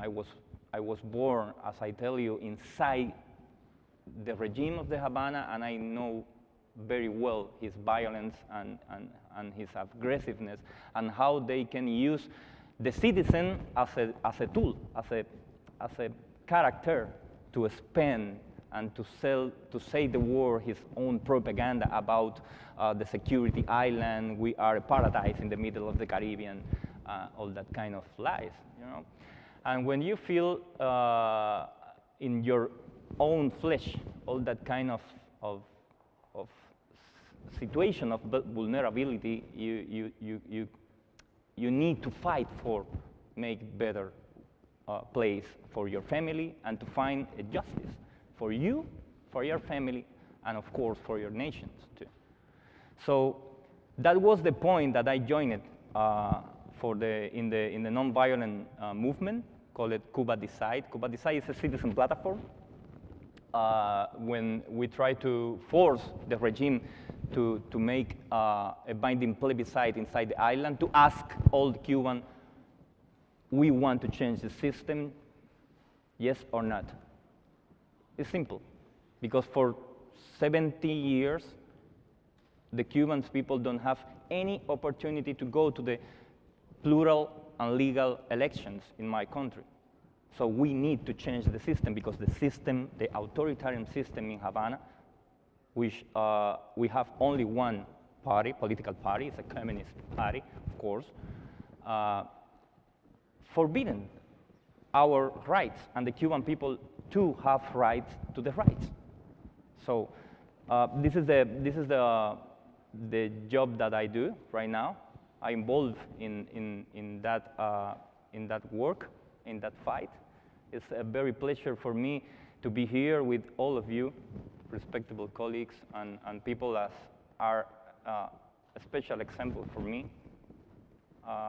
And I have to say thank you for this invitation, because I just a small piece of this big freedom machine.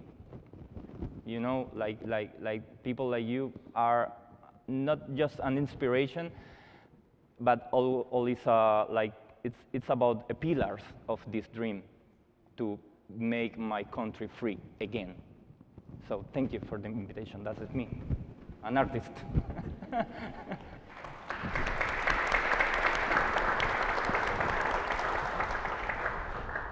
Art is deeply related to propaganda, and in many complex ways. But I was wondering, how do you see the development of propaganda inside Cuba, about Cuba, and does it have any of this internationalized aspect that we've been talking about? I mean, it was fascinating to hear. Aren't there Cuban fighters at war in Ukraine right now? Yes. How does that come about, and how does that work? Well, in the case of Cuba, I have to say, the regime of the Havana are a particular machine to generate international opinion in his own favor, of course. They use it all the time, all techniques about, for example, they build different associations in different places of the world. In Spain, for example, they have 300 associations directly vinculated with the government of the Havana. They receive grants of public money from Spain directly from that kind of association. So all that kind of associations are centers to expand this propaganda. And they replicate that same technique in different places of the world. And the USA, for example, is a big stage when they have a lot of people like that. So in the case of Cuba, it's important to know what about all that kind of propaganda, all that kind of narrative is a big curtain in front of the civil rights and the people in Cuba fight for his own freedom. So, because the international community, the first card that they see is the propaganda of the regime, because they have a lot of money, they have a lot of influenced people around the world, and the civil society don't have that power, actually. So it's very, very important for me, say the first tip perhaps can be watch these two ways to fight and to support the Cuban people and take off support of the dictatorship. To see this kind of propaganda is just a card, it's just a magazine manufactured in Havana and sent to all the places in the world. So if you get off support to this propaganda and you say people, no, wait a minute. The better health system in the world is not the Cuban, it's a one lie, and it's a big pillar of propaganda of the Cuban regime. Perhaps all of us push pressure to falling down the regime, because all of them support his power for this kind of pillar. So propaganda, legal techniques, suppression, but all of this seems to me to be sort of avoiding the really, really big ways that authoritarian regimes collaborate, which is in the military space, the technology space, the energy space, and most importantly, the financial space. I mean, when the latest round of Russia's invasion of Ukraine began, there was an idea that the West could slap some sanctions on Russia, and Russia, in fear and trembling, would retreat and change its mind. Instead, we've seen the complete opposite. The Russian economy is increasing. It's finding all sorts of workarounds in the sanctions. And on the military side, in the case of military supply chains, it is now being armed by North Korea, China through components, but most spectacularly, obviously, and loudly by Iran. I just came back from Ukraine. I'll go back quite soon. And one of the sort of new soundtracks to my life and to tens of millions of others is the sort of moped-like sound of a Shahed drone, which are now very, very familiar and has really made me very allergic to mopeds everywhere now. Tell me about that. I mean, the Iranian regime has been living under sanctions for so long. Tell me a little bit how that energy and financial sort of networking works and how important it is. And give me some hope about how we can break it. I can't promise about giving hope. I'll go to Unia for the hope. I think, yes, at some point it looked like sanctions might work, especially when it brought Iran on the negotiating table in 2014-15 when Iran's nuclear deal was signed under Obama's administration. Because Iran did feel the pressure.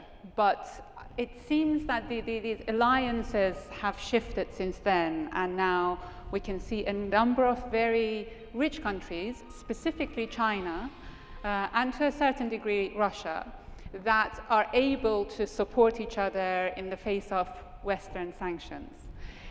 Specifically China, for example, Iran is under severe sanctions, especially on its energy sector, but we know that it has been selling its oil in large volumes, but for half price. At the same time, in 2020, we found out that Iran had signed an agreement to cooperate, an economic cooperation agreement with China for 25 years. It was not reported. It was not taken to the Iranian parliament.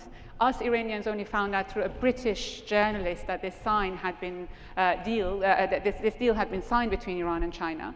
And until today, we don't know what about. But we know that there will be military cooperations.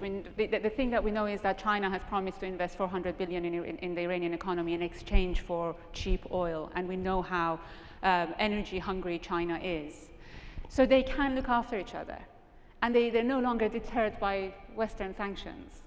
And as we saw when the war in Ukraine happened and there were many rounds of sanctions against Russia and people thought, okay, Russia might budge. Russia didn't budge because, again, they are looking after each other. And it's not just them. For example, we have Turkey. So there are many countries that are not convinced that these sanctions work.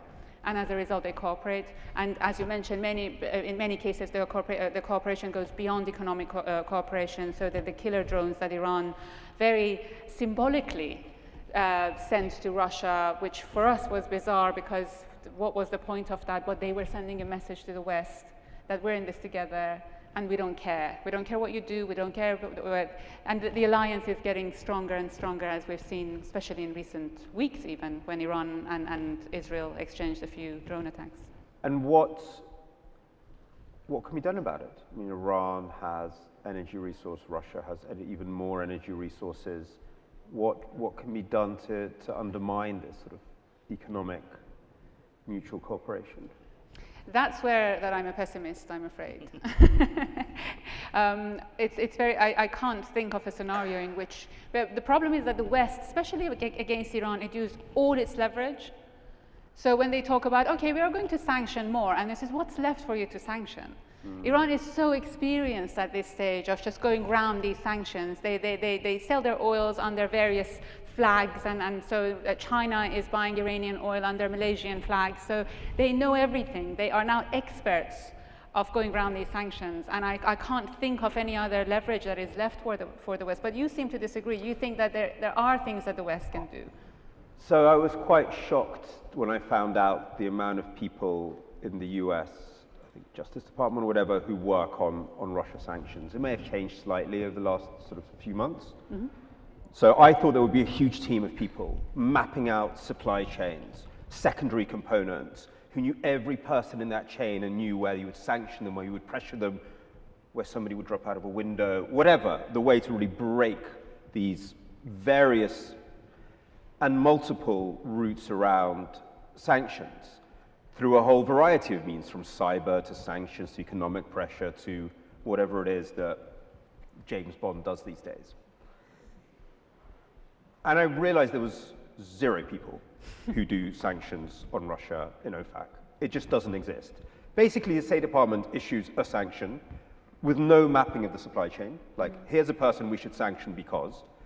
It then goes to a bit of the Justice Department, who just start doing this slow legal procedure. They've got, like, you know, a terrorist, a gangster, a Russian businessman.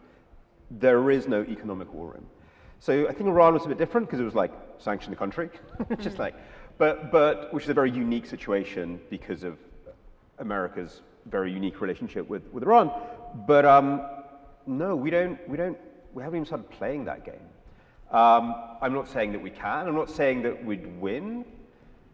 But it just doesn't exist. But it's also complicated because Europe relies far more on Russian energy than on Iranian energy. No, it's all very, very complicated. But all I'm saying is there isn't even a capacity to do it. So when I hear, oh, sanctions haven't worked, I'm like, we use sanctions as a deterrent, as signaling, not as a weapon. Nobody's done that yet because we had a different idea about globalization. Why would you do that? You know, we want more economic ties. Why would we start chopping them? So. And also, I think they have proved that they don't work. They were designed, I think, for something else. Iran has been under sanctions for 43 years. I lived under 25 years of it. They don't work. The only people who suffer as a result are the ordinary people, the political elite. They live in their mansions, and they are, in fact, they're enriched as a result of sanctions. That's why they prefer to keep this regime in power, because they continue to make money out of these sanctions. But that's a sort of broad, that's the social effect of sanctions, in which case you would think about them in very, very different ways. I'm just talking about sort of like thinking about military supply chains, how to make sure that the drone that gets to the front is worse, giving a military advantage in order to save a village. If we're talking about the social effect of sanctions, you'd need a policy that would divide the elite, that would split them. That again is a whole different game that has to be played. Certainly in the case of Russia, nobody's even started thinking about that, thinking what would be the sanction that would split this bit of the regime from this bit of the regime to this bit of the middle class. I don't know about Iran, but in Russia's case, no one has even started mapping that out. But okay, I completely agree with you that at the moment we are way behind and not even on the field in many ways. But let's think of other ways, and maybe we'll start to bring in the hall as well. We've talked a little bit about how the authoritarians work together. What are other ways that the democratic collective can do something together more effectively? I mean, for me, before I jump to the collective, back to the sanction, I feel that sanction works for economies that are still very rudimentary, very, very basic. And that's when actually the entire structure feels the pain of it. But at the same time, the international community that's supposed to be the ones actually helping this, pushing it forward. I'll take an example of the DRC, where is one of the things that was done under President Kabila to force him not to change the constitution, was putting anybody else was helping him fund his politics, including a famous businessman called Dan Gettler. And guess what? Nothing has changed, but the new government comes into power, and now it was actually the new government that's actually lobbying the US government to take Dan Gettler from that list. Nothing has changed within the setup fully. So I think somewhere beyond just talking about sanctions, there must be also real politics behind it. Where I think we need to look at it a bit more differently is just to start from the basics. So when you talk about democracy, and I think the gentleman mentioned about how it has got nothing to do with the left and right. These are values that we all we want to adhere to. Today on the continent, democracy is being labeled as a Western concept, maybe because it was mostly pushed in the 90s through the structural adjustment by the world, the IMF and all the others. But now, because there's not been any follow-up sort of, it's being labeled as if we shouldn't be following those concepts because it's look at the US or look at themselves, how they're behaving. Maybe now we should look at China as a model. Maybe we should look at Cuba as a model. So now it's not becoming appealing as if, by the example I gave earlier, some people being sanctioned and then they're going to be removed if nothing is being done. Then you sit down and say, well, what was the whole fuss about it? So maybe we should look and consider other option altogether. So I think I'm glad we're doing these discussions in a university. How do we reposition this concept of democracy that it should not be seen as if it's a Western concept, that it has to be seen as it's a human right issue? Because I went from Belarus to Venezuela to Cuba to DRC or Zimbabwe, because ultimately we want to have a better life where we live in. I mean, as I said, I come from Kolwezi, where last time when I took Fred and Bienvenue to my town of Kolwezi, the surprise was that if you hear the amount of money coming out of that city, and yet you look at how people are living in there, the level of poverty, the level of just marginalization, it doesn't equate. So until we start refocusing, in my view, this whole concept on why we want to push for it, and to bring back at the center that it's all about human rights, all about how we want to live life, I think we'll miss completely the point. Then all these instruments might not actually be effective. Are there any successful examples of that? Say that again. Are there successful examples of that, of sort of redesigning the democracy narrative so it's less of a Western import and more indigenous? I think that's the challenge we're having right now. The challenge is that to try and show it that if you are an activist, a human rights activist, it has got nothing to do with, we spoke about the labeling, because that's the biggest fight as well altogether.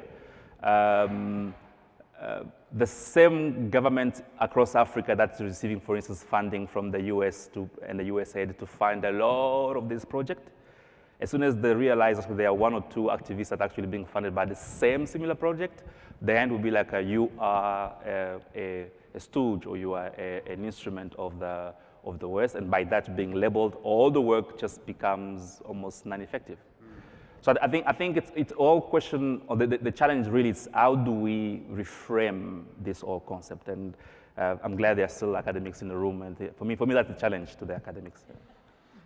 Yeah, I mean, I find that. I mean, I spend most of my time, I'm at Johns Hopkins University, where a lot of the research that I do is precisely about that. How do you make democratic narratives relevant to people? And I always find it's very valuable when you just do a lot of social research. And people who might, even say, because I look at Eastern Europe largely, that they have a nostalgia for the Soviet Union. You're like, yeah, but what about like police brutality? Yeah. Do you remember that? They're like, oh, that was awful. And what about your economic rights? Oh, that was dreadful. I was like, okay, so, and if you start telling those stories about, about the lack of those rights in the Soviet Union, then people are very clear that they don't want to go back. Yeah. And when they said they were nostalgic for it, they meant they were nostalgic for their youth or something else, or many things. But yes, you have to make the sort of the story of rights relevant to people's lives. Junia, can you fill us with hope? Because who are you? we're down to the Cuban for the hope. Like, woo. We have a lot of time preparing the hope. But actually, I jest. But as I say that, that's so important, because we're in almost like a bad snowball effect, where every Freedom House report that comes out says democracy, the amount of democracy in the world is going down. My sense is that when Putin backs another authoritarian regime, part of the reason to do that is that he feels the more authoritarian regimes there are, the safer it is for all of them. There's just more, they multiply. Same as we feel inspired when there's more democracies. They're like, no, let's multiply the authoritarians. I mean, there has been really almost maybe chronic damage done to some of the old pro-democracy narratives due to the catastrophic mistakes made by democratic countries. So actually, maybe hope is something very, very important. I mean, there is a sense of being on the defensive, of hunkering down. How can we learn from your hope? How can it be real hope? Yes, I mean, I miss the fact of how and why, better, why the democratic world, institution, activism, all people here, are not talking about the fact and the result of totalitarian regime in Cuba, for example. Why we are not manufactured, why we are not made freedom propaganda. That's my point here. You know, because people learn perhaps better if see in front the truth. And what is the truth about Cuba? Hundreds and hundreds of people, Cubans people, see in the sea, dead in the sea, escaping of terror communism. Exile, decades of political prisoner, decades. So we need to talk about that. We need to make material, I mean, perhaps in social media, so small videos, some different activists speak about that truth, because that kind of things happen now. In my country right now, a lot of people on the street chanting for food, for electricity, but also for freedom. Asking for system change, demanding system change in the island. So we need urgently, I have to say, speak about that, because the dictatorships, the regime, totalitarian regime, don't understand the democratic language. They don't care about that.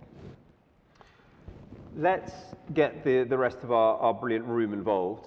If not, I'll just ask questions, which I find quite easy. But there's a hand over here.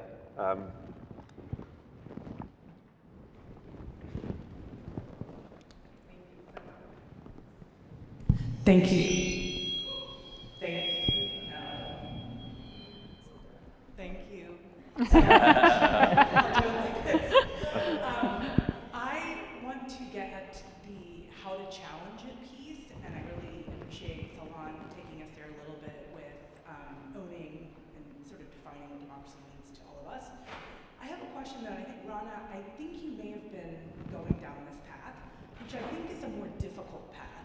But I'm curious, with all the activists in the room, do movements need to do a better job of shining a light on the role consumers play in allowing for autocratic regimes to build their wealth?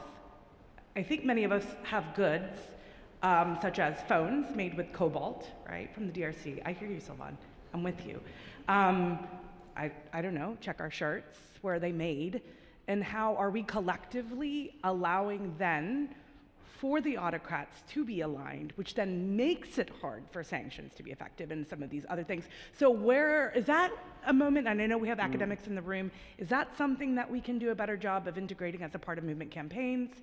And then the other question I have that I've debated many in this room on, I am a big champion of civic education and democratic culture, and like the long work and the hard work is the good work. And I worry that narratives feel like a flash in the pan sometimes. And are we not, can civic education be integrated? And when I say civic education, I think more broadly about the roles and responsibilities of governments, roles and responsibilities of, individuals as a part of movements as well. So 2 questions. So I'm going to actually expand that question, because I think it was very, very important to take the sanctions thing that we started playing with and relate it to the room. What's the role of consumers, but what's the role of journalists, civic, if anything, in that area? What can we all do at our level? Because we're not making up sanctions policy, so there's not much we can do at that level. But is there a role for us in disturbing the economic networks of authoritarians? So my answer to the first part of your question is yes, definitely.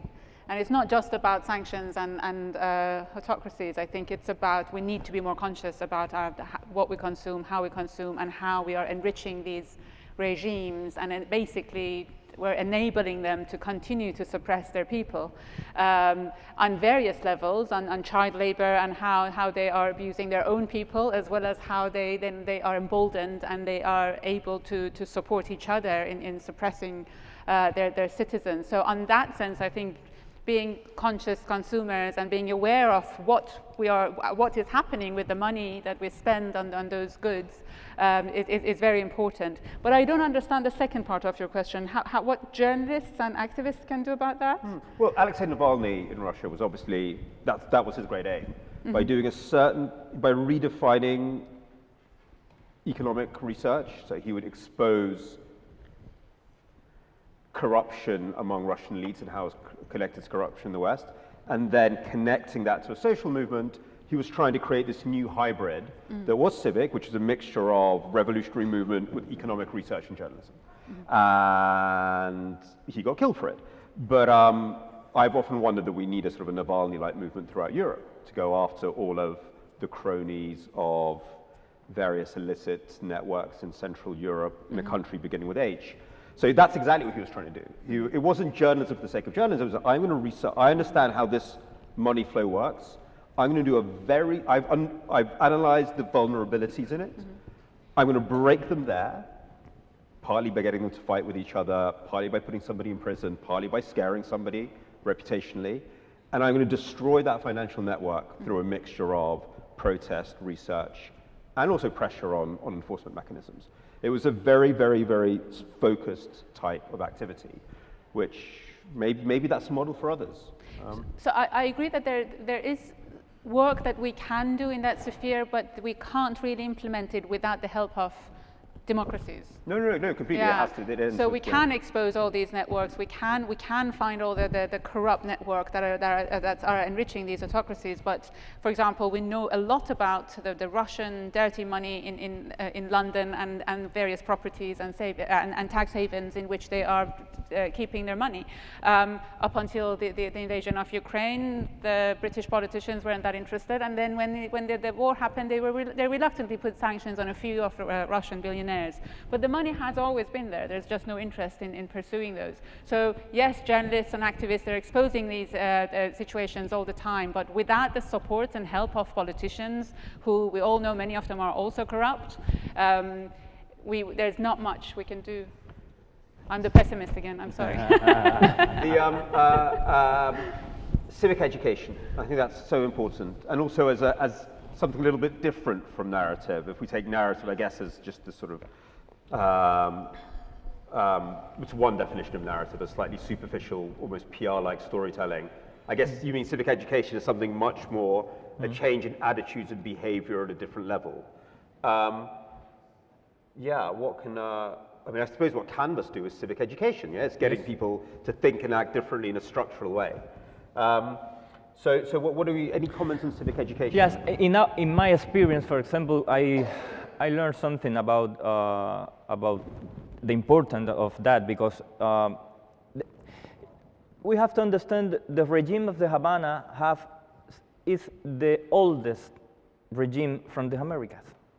They have 65 years to indoctrinate people, to destroy the mentality of the society, and practically systematic methods of torture, year by year, and in the end, all that kind of systematic torture, all that kind of systematic repression against the citizen, as a result in the apathy.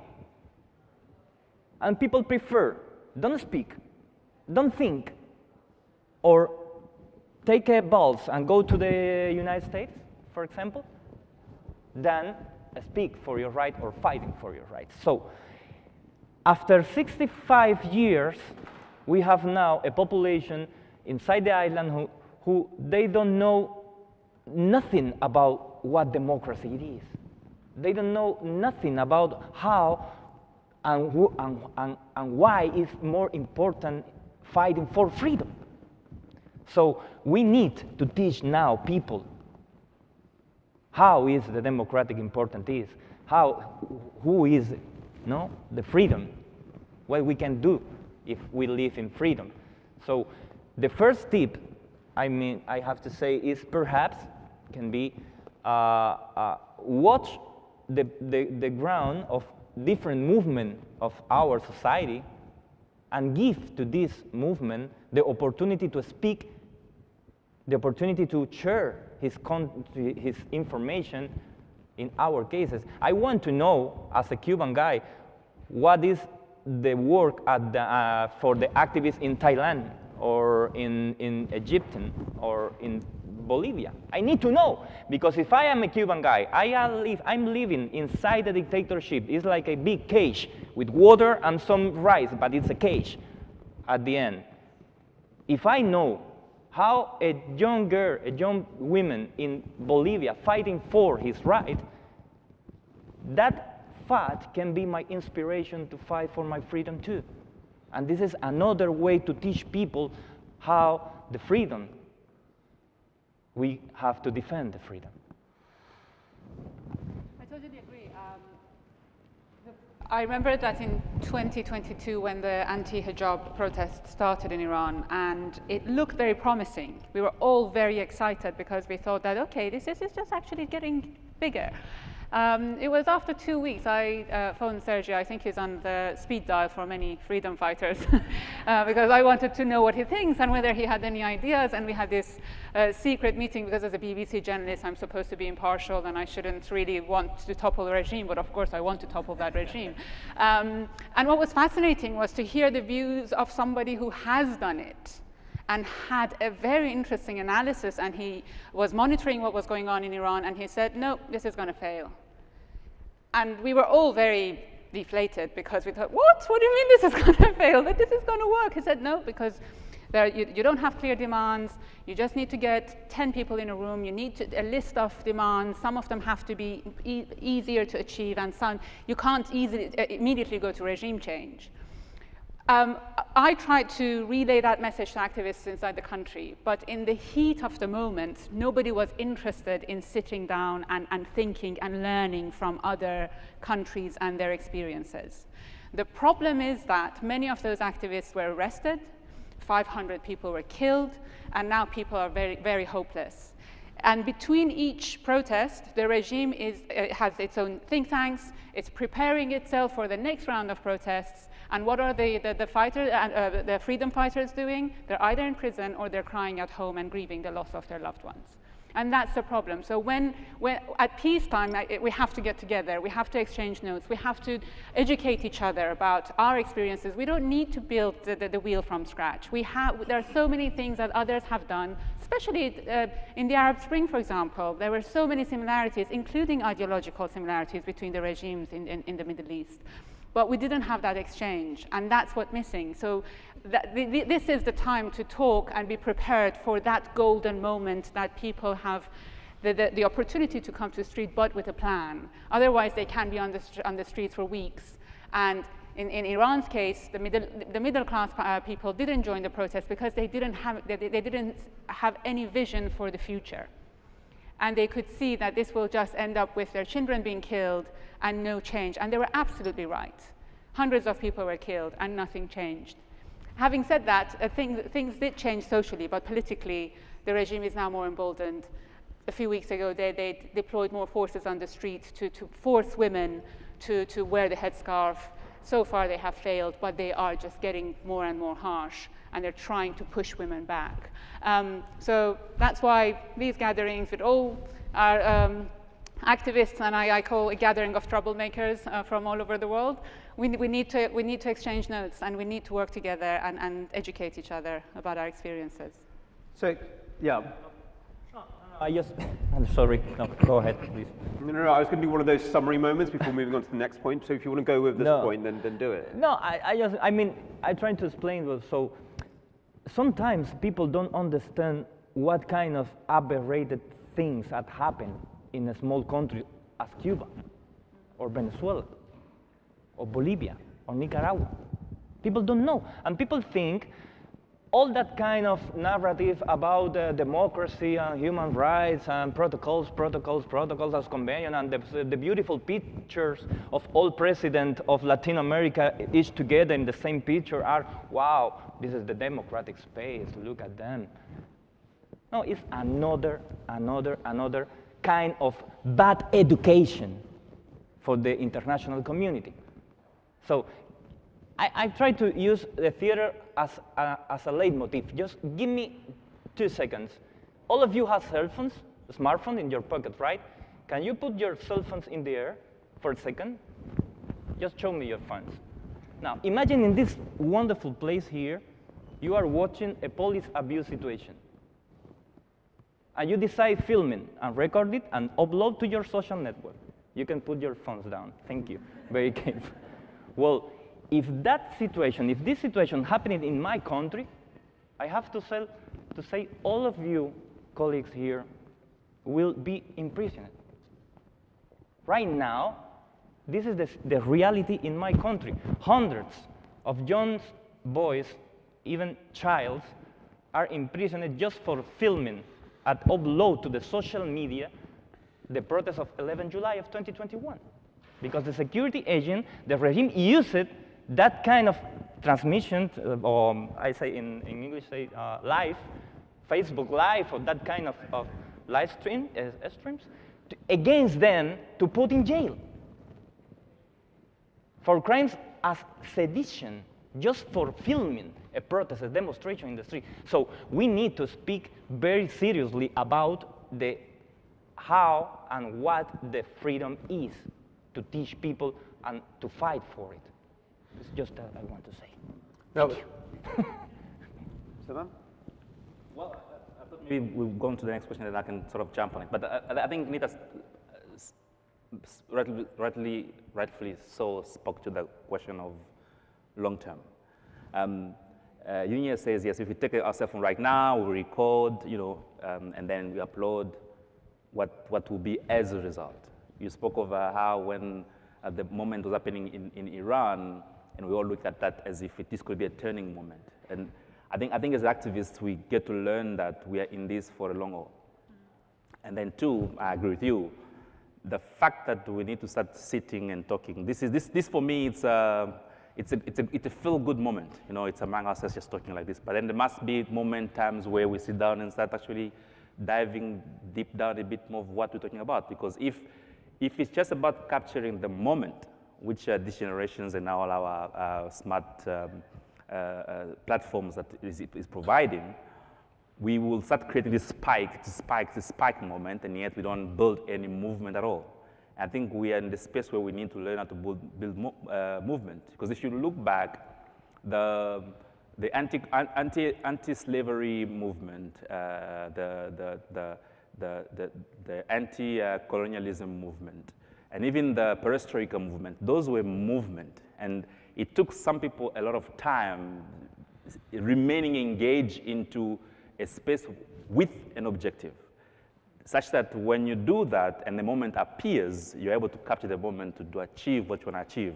The biggest problem we're facing right now is the fact that we will speak like this, and comfortably we go back home, and then we see something happening in Tahrir Square again. We're like, yeah, maybe this is it, and yet we look at that, like, fundamentally nothing has happened. I mean, I just came back from Ghana, where Ghana has been seen as a beacon of democracy on the continent because of elections. However, when this anti-gay bill came about, everybody's been taken aback. Like, how come a country seen as a democratic because they've been having elections, and yet they can quickly so much move and adopting such a law? But when you go on the ground and realize one thing, is that yes, we're being fooled ourselves by having this sort of space where the politicians seize the moment and learn how to pass each other's power, and they keep perpetuating their lifestyle. But in the end, they're actually controlling or keeping down the space because they don't believe in the space, they don't believe in democracy for a long haul. So one of the things just on that point is that we're trying to do is that if you compare Ghana and Kenya, for instance, Kenya, where it has been a turbulent democracy per se compared to Ghana, and yet you have a very strong activist from a gay, queer sort of space where they can stand in the moment because they've been engaged in this for a while. A place like Ghana, where we felt that because of elections, which are being seen as if democratic, and yet when such a law comes about and being now passed, we all get taken aback. Why? Because we are not into this for a long haul. So education, education, education, and actually being intentional as to why are we doing what we're doing and how to get there. So I think we see some from a point of hopelessness. I think really see some glimmers. On the economic front, maybe some models that we can start looking at in terms of very, very targeted disruption. But you're quite right, it doesn't work without pressure on governments. That was a very good example of all this sort of corrupt money in London that nobody did anything about until there was a war. But I also wonder whether that could be flipped in a certain way, in the sense that these corrupt money networks are very diffuse. They're not just in London, but that actually means there's a lot of points of vulnerability as well. You just have to find one jurisdiction and one government that wants to act and start working. And I wanted to raise another issue, which maybe is the most hopeless of all democratic issues. But so let's go to the darkest place, which is the story of accountability and justice. And you were just mentioning about Iranian protesters facing very, very violent oppression. And I think that's the one that's the easiest to give up on. I mean, like the journey of justice is so slow. Serge's work started with the overthrow of Milosevic, but the story of justice for the former, in countries of the former Yugoslavia has been a very, very painful one, despite the indictment of Milosevic. So there's been a real sense of dispiritedness about it. But even there, I see some bits of hope, which again, I think play into the same pattern that we keep on coming back to, which is all about understanding global networks and learning to leverage them. So the last 2 years since the invasion of Ukraine began, I've been working with a lot of Syrian lawyers who spent a lot of years going after Syrian generals who lived in Germany. And in the end, they built a case and managed to jail a Syrian general in Germany. Of course, there's the case of Pinochet. I mean, all of these are examples of what's known as universal jurisdiction, the idea that you can now arrest and jail somebody in a completely different country to where they committed the crime. In the case of Russia, last week, the organization that I co-created at the start of the war, the Reckoning Project, we submitted our first case in Argentina on torture of Ukrainians in Russian-occupied territory, because Argentina has such strong laws around torture, which is also kind of a narrative move, because it's all about saying, look, the war in Ukraine is not just about Europe, it is about universal values like torture. I'm about to go back to Kyiv next week, working on a case about holding Russian propagandists responsible for war crimes, which, again, we don't hope to jail them necessarily, but by building the case, by building the evidence, we can start undermining the propaganda machine, because you're saying, actually, this TV channel or this PR company, they're not just involved in disinformation, which is not a legal term, they're involved in aiding and abetting war crimes. So you start using legal mechanisms to find all their vulnerabilities and messing with them as well. And I wonder whether there is something sort of even bigger going on. There was this romantic idea of globalization, or romantic if you read The Economist, that global networks and that would lead to peace. Then that's been completely reversed by authoritarian regimes, corrupt actors, financial exploiters who use it for a different way. But I wonder whether, as a community of whatever, what are we again? I heard so many cool words today. Troublemakers. I like that one the most. As troublemakers, we can really start thinking how we play these networks as well. It's sort of using globalization for our own ends. I mean, these are ideas that are just sort of popping into my head as we speak. Do we have more questions? We have some time left. Yes, you can. Yes. Yeah. I think it's very important that when we talk about the globalization and how we use this mechanism to push the right space and hold people accountable, I cannot not think of what's just happening recently in Palestine. South Africa tried to bring about on the international case. So while there are mechanisms that we can use to try and facilitate what's happening in Palestine, I think by South Africa going to The Hague, it was sort of a taking this international space say, well, guys, we have to be held accountable. Can we use this as a mechanism to stop the killing in Palestine? But the mere fact that the superpowers stood and just watched and said, well, Netanyahu can continue to do what he wants, and then we will try because of regional or international politics, and somehow what we're saying is that because we let Netanyahu to continue to do what he does, is that when Mnangagwa will start doing what he might be planning on doing in Zimbabwe, and then a president from Zambia or Angola will say, well, no, I'll support him and don't come and interfere. We will end up losing this international globalization mechanism that we should have had. So I think somewhere it's more a call to say it cannot be a... And as far as values are concerned, it does not depend on a moment. Oh, values are values. We have to abide by that, all of us. I know there are so many questions. We'll speak about this later. Let's take some questions. You can do the usual thing. Somebody asks a question, you just answer about what you want. No, but let's ask questions. Yes.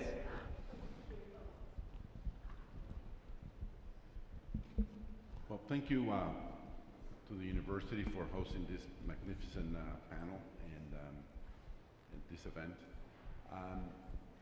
I just wanted to point out a few things here that, in my view, are pretty real.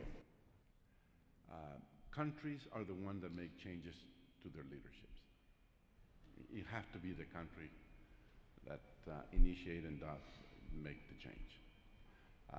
In Iran changed the Shah.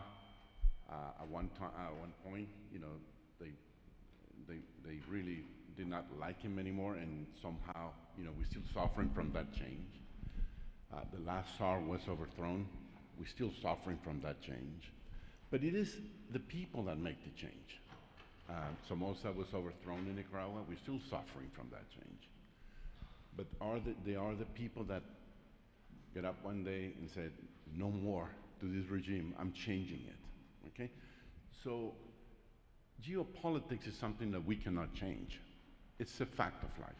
Economics and economic interests and supply chains, okay? We are all victims of countries fighting for a space. Like China wants to have a space and the United States doesn't want to give that space, and they want to have, Chinese want to have our standard of living. We don't want to give up our standard of living. That dynamic is not going to change. It's always going to be that type of competition. But going back to what we all have experienced in our countries, like in the case of Felix, that ended up in jail for just running for office, okay? But it is the Nicaraguan, and they are the ones that are going to make the change. Nobody else is going to make the change but them. You mentioned here, Peter, that some of these authoritarian regimes have managed to collaborate with each other to exchange ideas and methodology of how to stay in power. My question is, what have the Felixes of the world done to change their methodology to stand up to the authoritarian government? That is my question. And obviously, I think academia can play a key role here, okay? Do we have a model? Can we invent a model? Can we come up with different possibilities so we can stand up to what they're doing and be effective and basically cope to what these authoritarian governments are doing? Thank you. Should we take a round of questions? I mean, and then pile them in. Maybe let's take three. Threes are good, and then we'll. Take up any space talking, because I know there's so many good ideas here to share. But the one thing I wanted to throw out is that in order to address global autocracy incorporated, we need to take seriously the global oligarchy.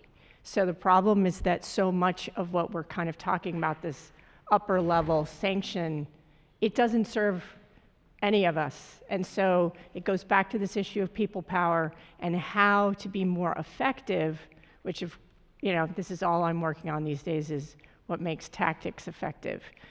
What are the particular tactics that people can use to show the visibility, you know, make this oligarchy more visible? We've seen it, people come out, they're powerful, they're expressing their frustrations, and then they hit a wall like what happened in Iran. And the only way to really get to it is to recognize the oligarchy and to try to chink at that armor and to see that in a global way. The reason why we are not effective at talking about Iran or China or Russia is precisely because it doesn't serve the leadership in any of these democracies to do it. So I think that we have to think about that. I'm throwing that out. I'm going to let someone else take the floor. So can you just be more precise? What is the global oligarchy? The one way to think about it is that the neoliberal economy is benefiting this interconnected elite everywhere. So, you know, you're not going to see the leadership in Washington stand up in any serious way because they are benefiting from it. It's the same thing that, you know, we were saying when you said in Iran, the leadership just benefits from this structure. Well, that structure where it's a class problem, right? It's a capitalist problem. And it's one that, again, manifests itself all the time through racism, through you know, hijab laws, et cetera. It's a distraction sometimes at times from these structural inequalities that just keep getting worse. So I really think that the global autocracy is in power in the way it is because there is a neoliberal elite that works to support it. And it doesn't matter whether they're in an official democracy or not. Well, there might be when we're done with it. And one more question, and then we'll pile them into a sandwich. No, but we're talking about changing the narrative, and I think it's important about what Mr. Salusek says, that democracy is being presented as a Western product. How do we change that narrative? Narratives are constructed by stories that we put together in order to create a big picture. So we need to change the way we present the stories. I was walking here with Rami, and we start talking, and then we realize we have a lot of things together. Same experiences, same fears about the future, and he's from Egypt and I'm from Cuba. So I believe in the power of personal examples. And narratives are created by the power of personal examples. Most of the things that we know about history are being transmitted by stories about people we believe they are powerful. Leopoldo was talking about Martin Luther King.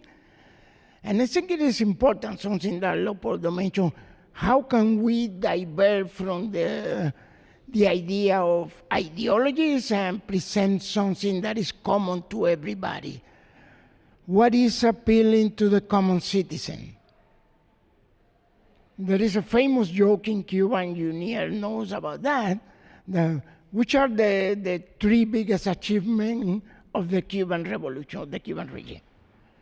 It's false, but the three biggest agreements are public health, sports, and education. But the joke says, which are the three biggest failures of the Cuban government? Breakfast, lunch, and dinner. And what is happening in Cuba right now is that breakfast, lunch, and dinner, the reality is defeating the myth of the regime. And now we have thousands of people in the streets of Cuba protesting, in spite of everything that is going on, because reality is defeating the myth. So we need to create a narrative based on realities, in realities that are appealing to the common citizen. We all want the same thing in Congo, in Iran, in Egypt, in Cuba. So I think it's important for events like this and looking forward to the future, how we construct a narrative that is appealing to everybody and is appealing to the common citizen.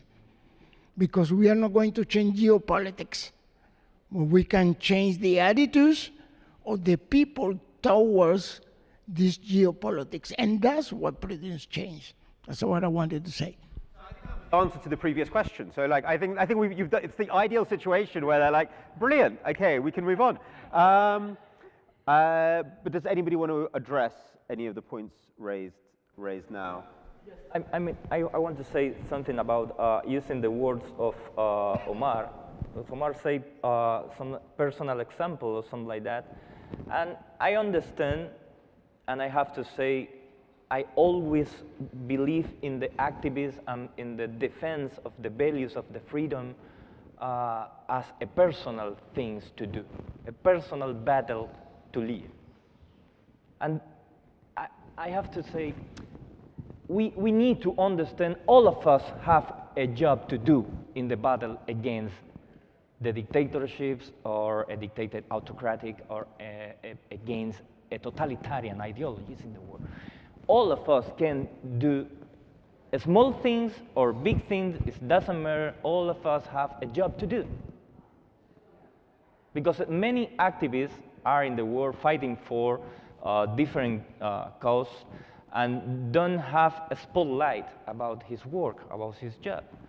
So all of us have to learn about the history of countries as my country, as Venezuela, because the Cuban people know very well how the unsolidarity of the war and what is this result of don't be solidarity with the Cuban people.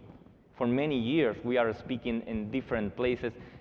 We are fighting against bad people. We are fighting against criminals. We are, and no one listens.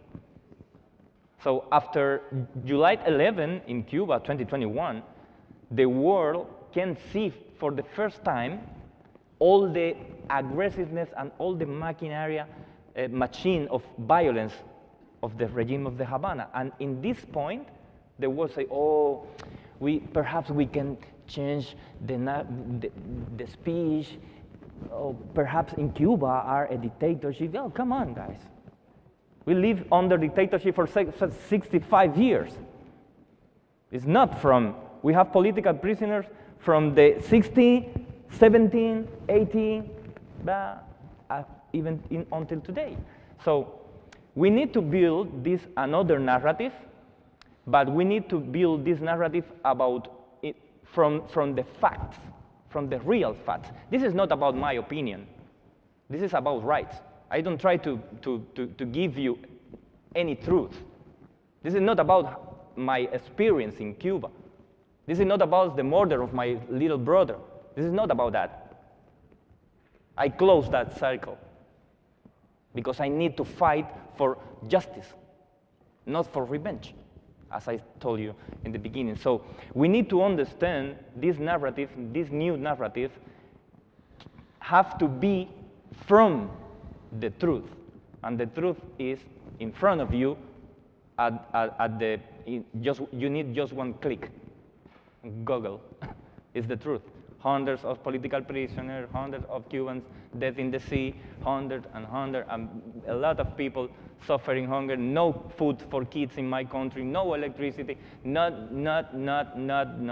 hope, a very high level of apathy, political apathy especially, and we have to fight against that political apathy too, because it's the first step to give people, mobilize people. We need to mobilize people, and all of you need mobilized too. Spread the message. Talk with your friends, with your government, with your politicians, with defenders of freedom and democracy in your country, in your place, in your neighborhood. You have to spread the message the Cuban people are fighting for freedom.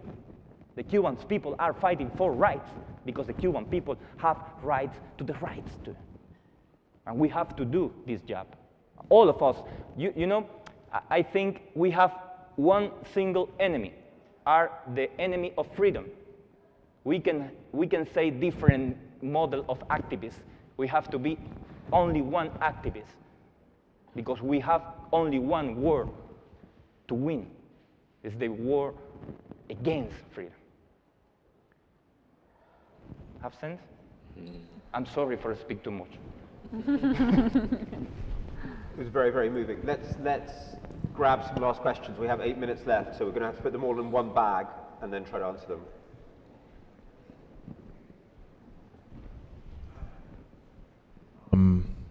So my question is, I think, alludes to the comment about civic engagement. Because part of my struggle is, I'm an artist as well, I'm a musician. I stumbled into community organizing. I don't want to be an activist. I wish there were no activists, honestly. And what I mean by that is that, especially in the United States, I can speak in this context, I feel like something happens in our common sense where like almost you caring about an issue and knowing that we have the power to confront it becomes like a hobby, right? And people talk about it as though you have like an interest in whales or something like that, right? And so it becomes people like us in this room, oh yeah, you're into confronting the powers that be and oppressive systems. That's not for me, right? I've encountered a lot of people who talk about it that way. And so I don't know how we can popularize, you know, some of the information that stays in rooms like this, that stays in books that people, you know, that most people are not reading, or in that kind of spaces. And just one thing to add to that, and I'm curious about how you think we can confront this, is that I think the tool that we have to educate ourselves and each other most right now that's most accessible is social media. But it's very hard, I think, to popularize, I can't remember who said it, but just even the idea that we need to learn from previous movements or movements that are happening right now where successes, it seems difficult to promote that idea on social media, probably because there's so many different ideas going, but I think there is a pervasive misconception about how change happens through people power that manifests itself in kind of a tactical freeze on mass protest. And I've experienced myself stumbling into community organizing and wanting to say, hey, why don't we learn from like the civil rights movement and the Birmingham campaign or Gandhi's movement or whatever. And people literally will say things like, that is not revolutionary. You get out of here. Stop trying to make us think, you know, in one way or another. So when we talk about like putting pressure, like it has to escalate from protest to actual pressure on people that make decisions, right? And the thing I keep saying is like, Joe Biden doesn't care, or whoever, name somebody, they don't care how many of us get in the streets and yell, we don't like this together, whatever the chant is, like they know that already. We have to do something to starve them of the political resources to keep doing the bullshit. So I don't know how we break through that barrier and help to popularize some of this information that tends to stay in rooms like this. You can't even find like Blueprint for Revolution in like a Barnes and Noble. You get what I'm saying? Like you have to be looking for that. I think that becomes, I'm talking way too much for this question. But sorry. I think that, but the thing I want to add to that is I think that there's an intersection between like the tactical freeze on social media and like this very consumeristic common sense that says, this has to be one of your hobbies for this information to appear in front of you. Does that make sense? How do we get through that? So we hack the Google algorithm. I mean, it's pretty straightforward. No, that's a brilliant point, but it is about, you know, means of distribution as well. And let's discuss that in more detail maybe afterwards. Let's just get as many comments in, but you're going to have to keep it to one sentence. Sorry, think old tweet form. Not new tweet form. No, it wasn't your fault. There's just so many brilliant ideas. All right. Yep. So I think I have a little different situation or scenario. I'm a Tibetan. Tibet is an occupied country, and I am born in exile. So connecting a lot of things that we that are shared or kind of resonate with my community as well. A lot of the young Tibetans who grew up under repression in Tibet, repression was normal to them. They don't see it as a problem. And so sharing stories of people who've experienced repression, like people USSR at the time, or of stories from Africa, of the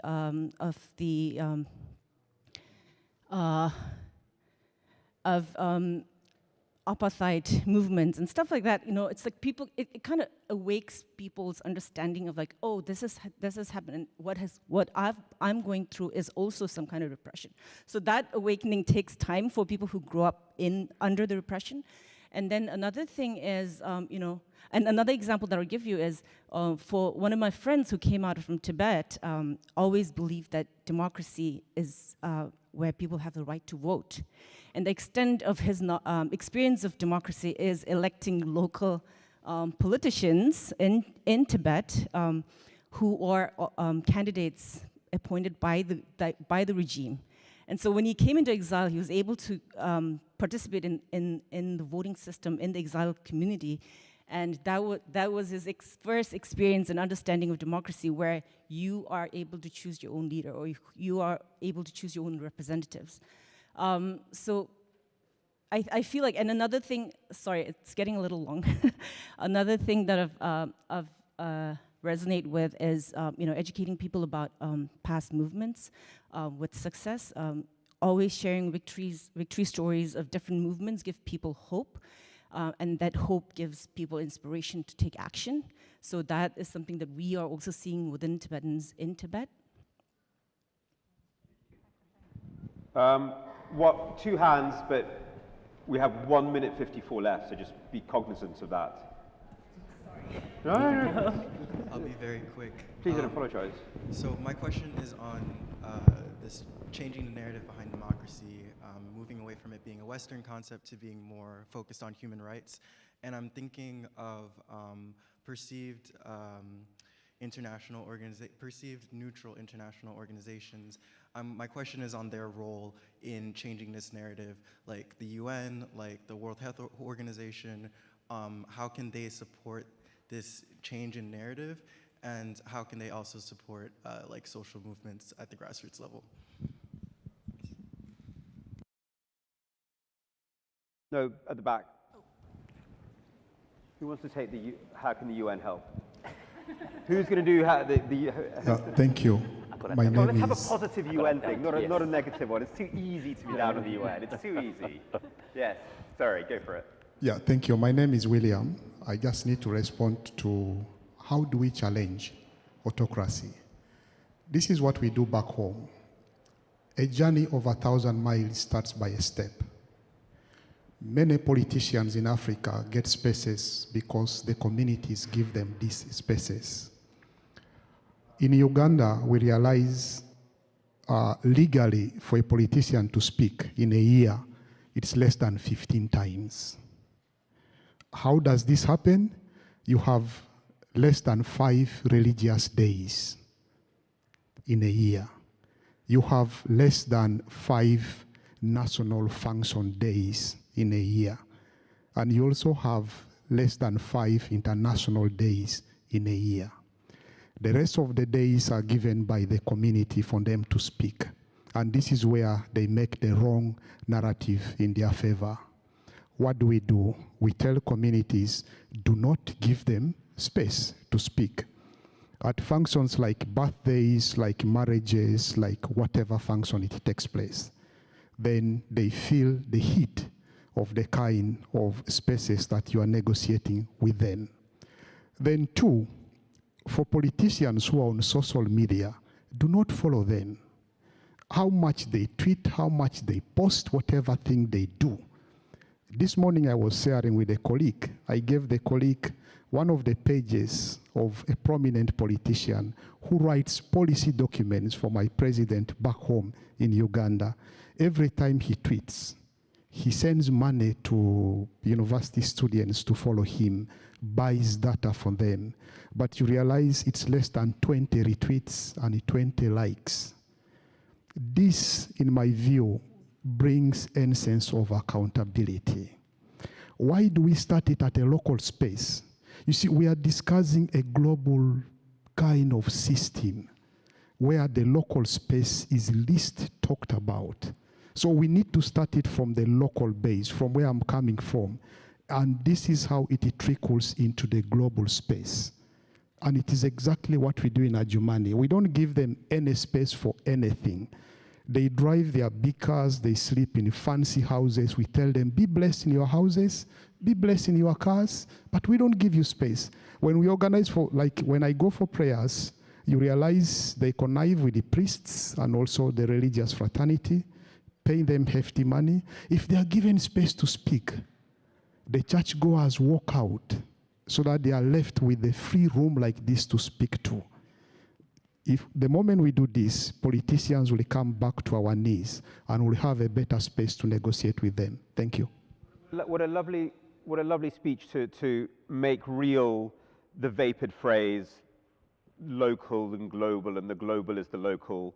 But I think that is actually what we've been circling around so much today. How do we get that balance? And I thought that was such a beautiful conclusion that will conclude everything.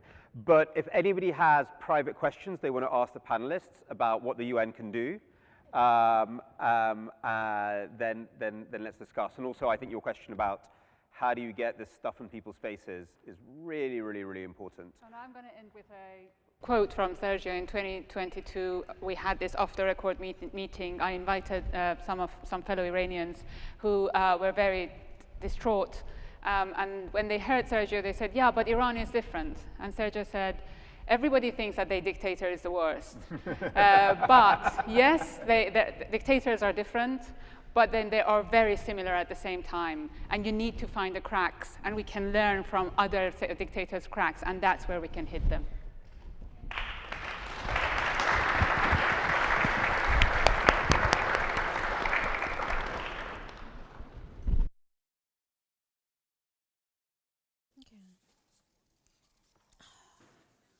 Done.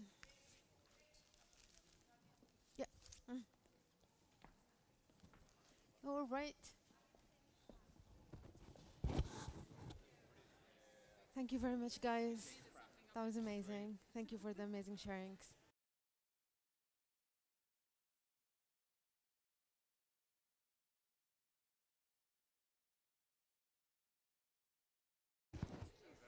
Okay. Now we're about to break for lunch, but before we go to lunch, I would like to invite all of us to come downstairs. We're gonna follow our amazing volunteers, where Felix will launch his new global initiatives about political prisoners. So we are invited. Please follow us. Yes, and tomorrow we will gather at the Now Hall at 9 a.m. Now let's follow Felix.